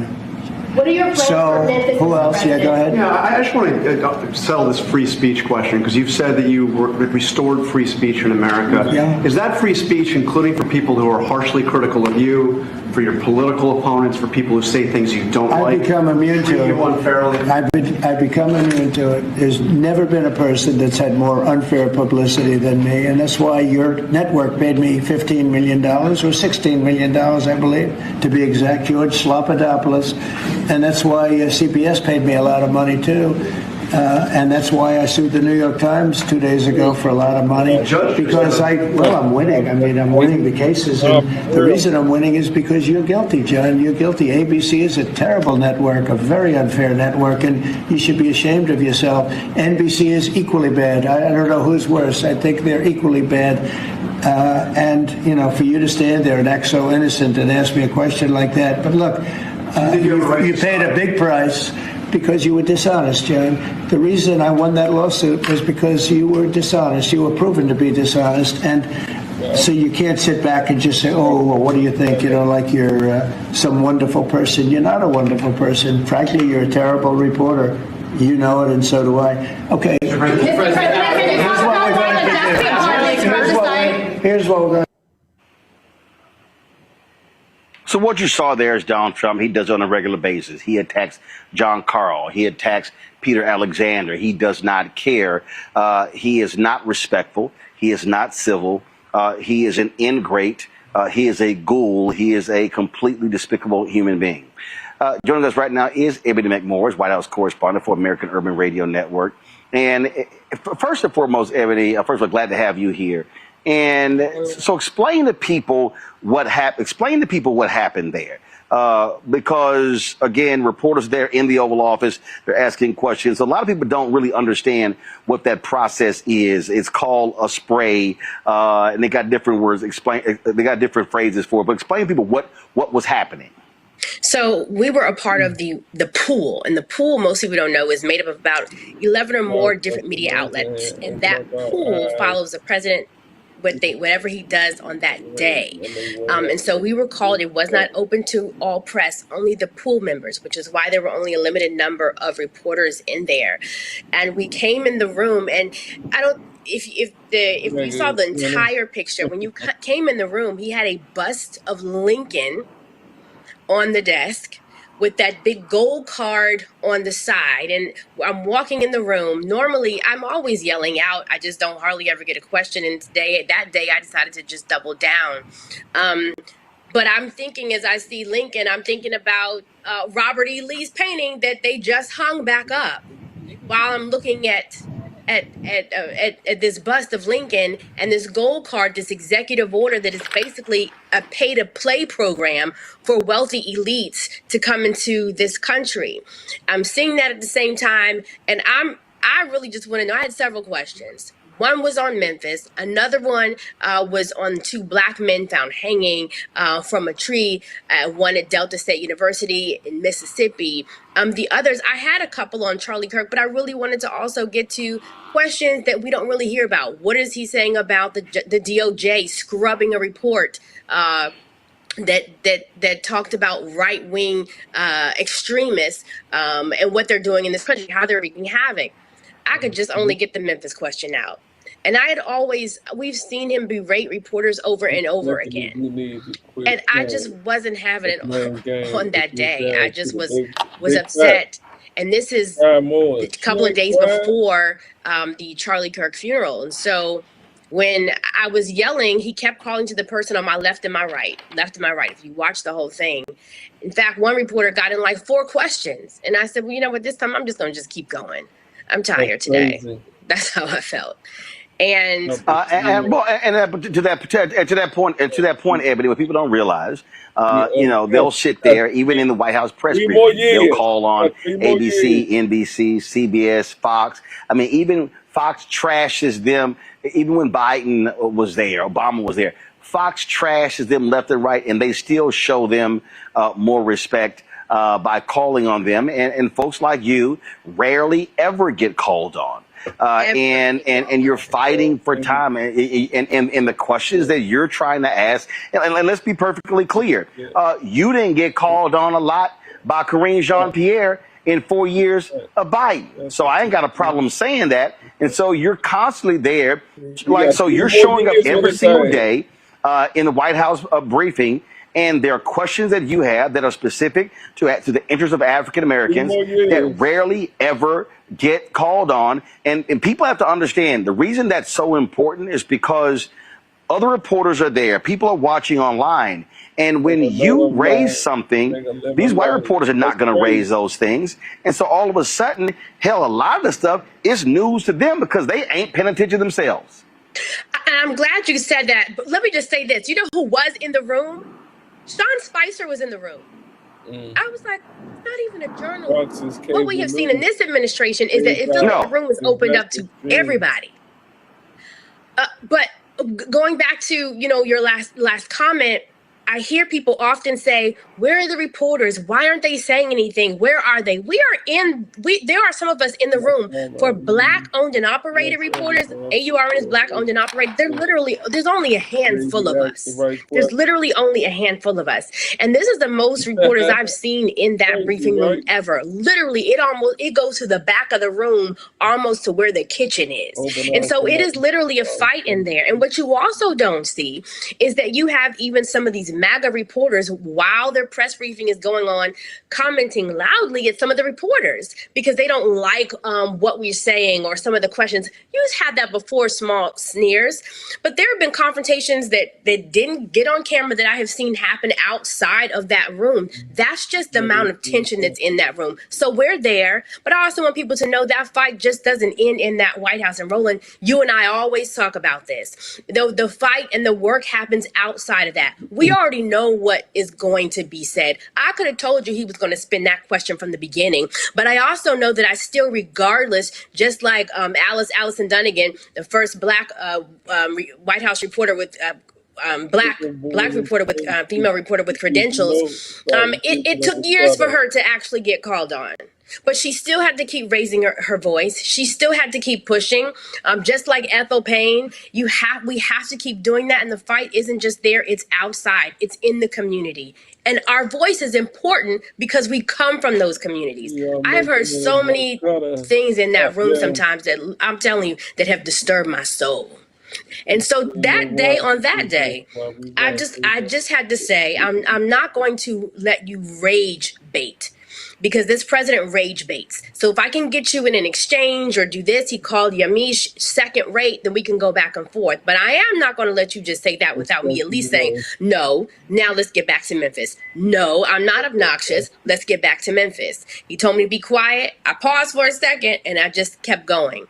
But that is just a snippet of the fight that we go through on a day-to-day basis, but we cannot quit. You talked about earlier the fourth estate. It is our role as reporters, and we're seeing a shift to be like a watchdog, right? To hold power accountable. When we talk about our role in here, it is shining a light on government and corporate actions and keeping them accountable and making sure the public knows what's being done. That's why you talk about it. I talk about it all the time. The Black press is so important. So the president called me so obnoxious. Well, guess what? Obnoxious means unpleasant. I will absolutely be obnoxious when it comes to finding out what is going on with my people, what you're doing in this office, and holding true to power and accountability. I don't mind being that. At first I was like, no, I'm not. I came home, my daughter said, that means unpleasant. Let's get unpleasant. I said, you know what? You're absolutely right. Ida B. Wells had to get unpleasant.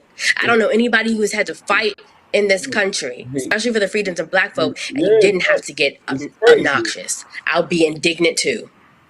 You know, one of the things there, of course, when he called you obnoxious, you're like, no, I'm not. So typically what happens when he attacks reporters, they don't say anything back, they don't respond, and you were like, nah, you ain't gonna sit here and try to call me out, and I'm just gonna sit here and just suck it up and take it. He got 4 sentences. He got over 4 sentences in with the other reporter, and my face was like, are you gonna cut him off? I get it. It'll throw you off in the beginning, but I'm like, you're not gonna get 4 sentences on. I mean, he berated him. I was like, at some point, can somebody in here cut in? But that was his fight. I did what I had to say and just shut it down. You're not gonna get the whole sentence out, but at the end of the day, our role is so important, right? And because we're trying to figure out what to do at this time. He started off, Roland, talking about Charlie Kirk. And we always say this.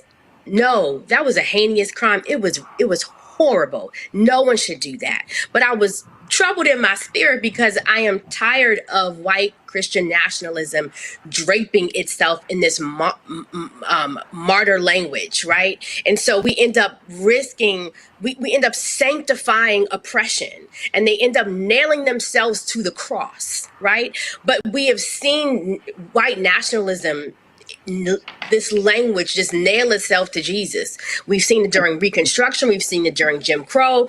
We've seen it, I mean, even on January 6th, they marched to the Capitol and they prayed. They prayed. They kneeled and prayed. You are not going to do that. And so it's dangerous. And it happens, and we have to call it out. And they are choosing, I would say, empire over church, government over church, even though they say they're coming in the name of church. So that was weighing heavily on me on that day too. But I just had to say, what is going on in Memphis? Right. Questions from my panel. I'll start with you, Cameron.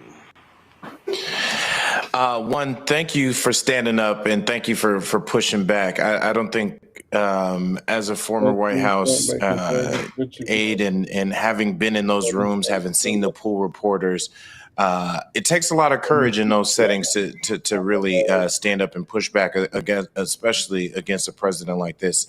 And that's where my question is often my experience, having seen it up close, and which we've watched over the years, often there's almost while there's competition amongst all the different reporters and trying to make sure their questions and their questions get answered or they get quoted, get their quotes, there's also some sort of, like, I won't say like brotherhood, sisterhood, but there's some sort of like shared collective. And often you sometimes will see reporters who may stand up or may push back or may follow up with that same question if your question didn't get answered. Have you seen in covering Trump these last 9 months, and covering the White House these last 9 months, have you seen other reporters or other outlets either stand up for you or kind of follow up on the questions you may be shouting out that get overlooked, and they following back up and like repeating them or being helpful to try to get some of your questions into their questions that do get answered?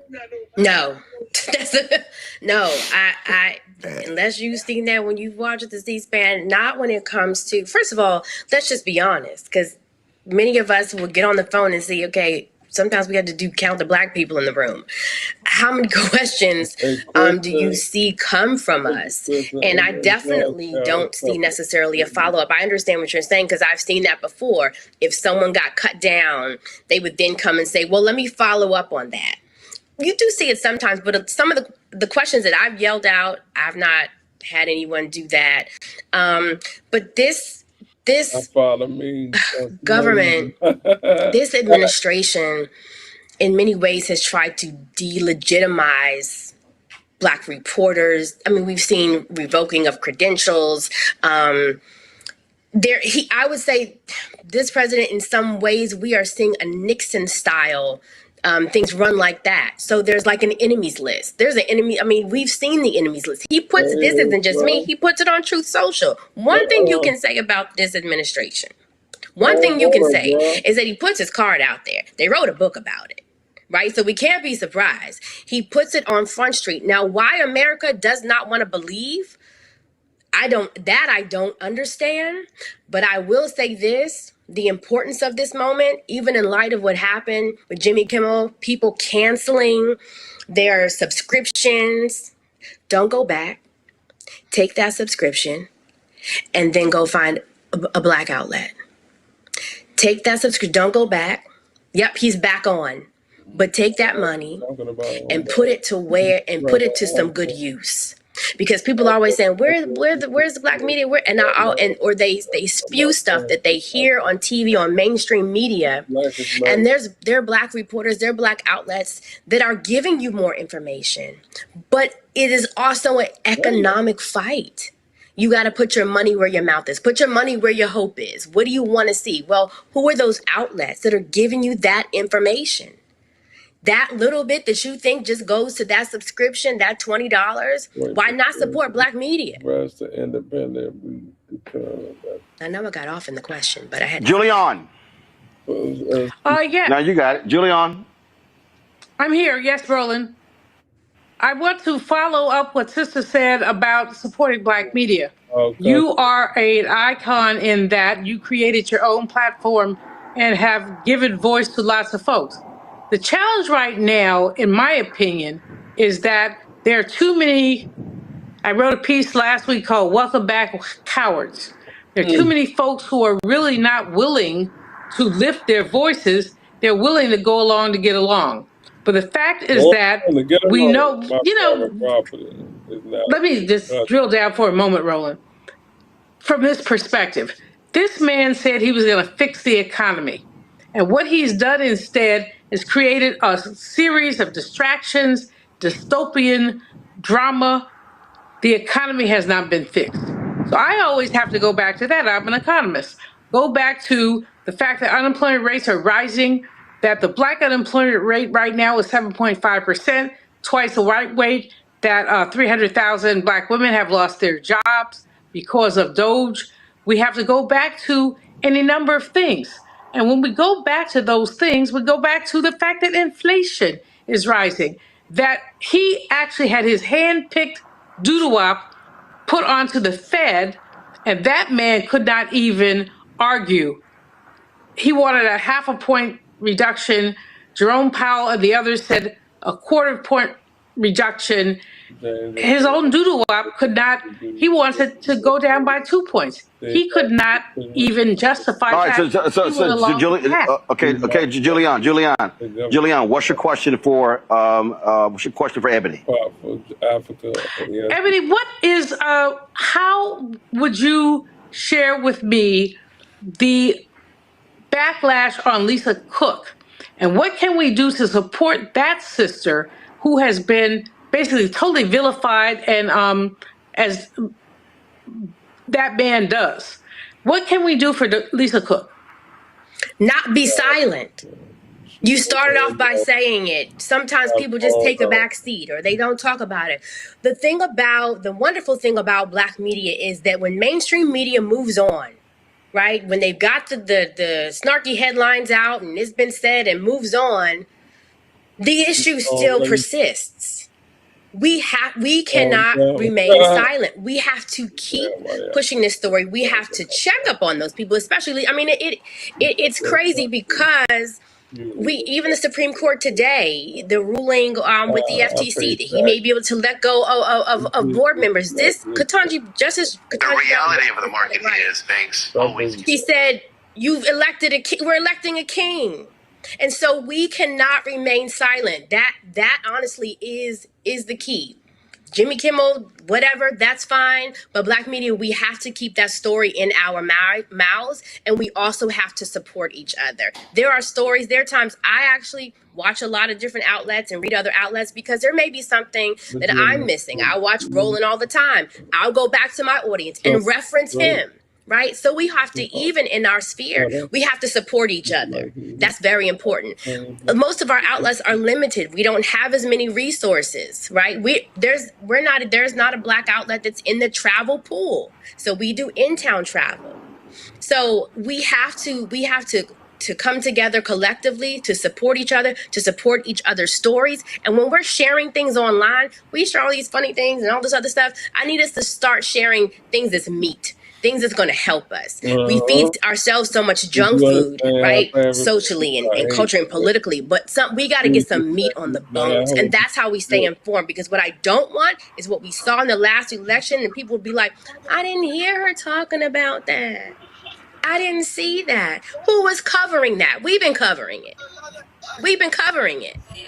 Where you been? Kelly. Sure. So, Ebony, I'm a fan of your work as well. And I want to almost reiterate the question that I gave to Ms. Karen Attiah earlier regarding the differences between cancel culture and censorship.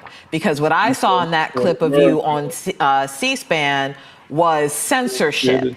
And with cancel culture, at least culturally, no pun intended, it was really about elements of accountability and holding people accountable for their actions and the consequences of not being held accountable for your actions. So can you put your spin or give us your opinion on the difference, how that line has been thinning, and what's next for you? I would say when we talk about cancel culture versus censorship, when I use the word censorship, to me, I just think now we're talking about legal issues here. When we talk about the freedoms, the First Amendment protects 5 freedoms. The First Amendment is protecting speech, it's protecting press, it's protecting religion, the assembly, and petitions, right? Those are the things that it covers. And so at its core, it says the government cannot silence me, and the government cannot control the press. So I would put censorship in that in that category. So it cannot do that. But we are seeing the fundamental rights that we've had, we're still having to fight for them and push for them.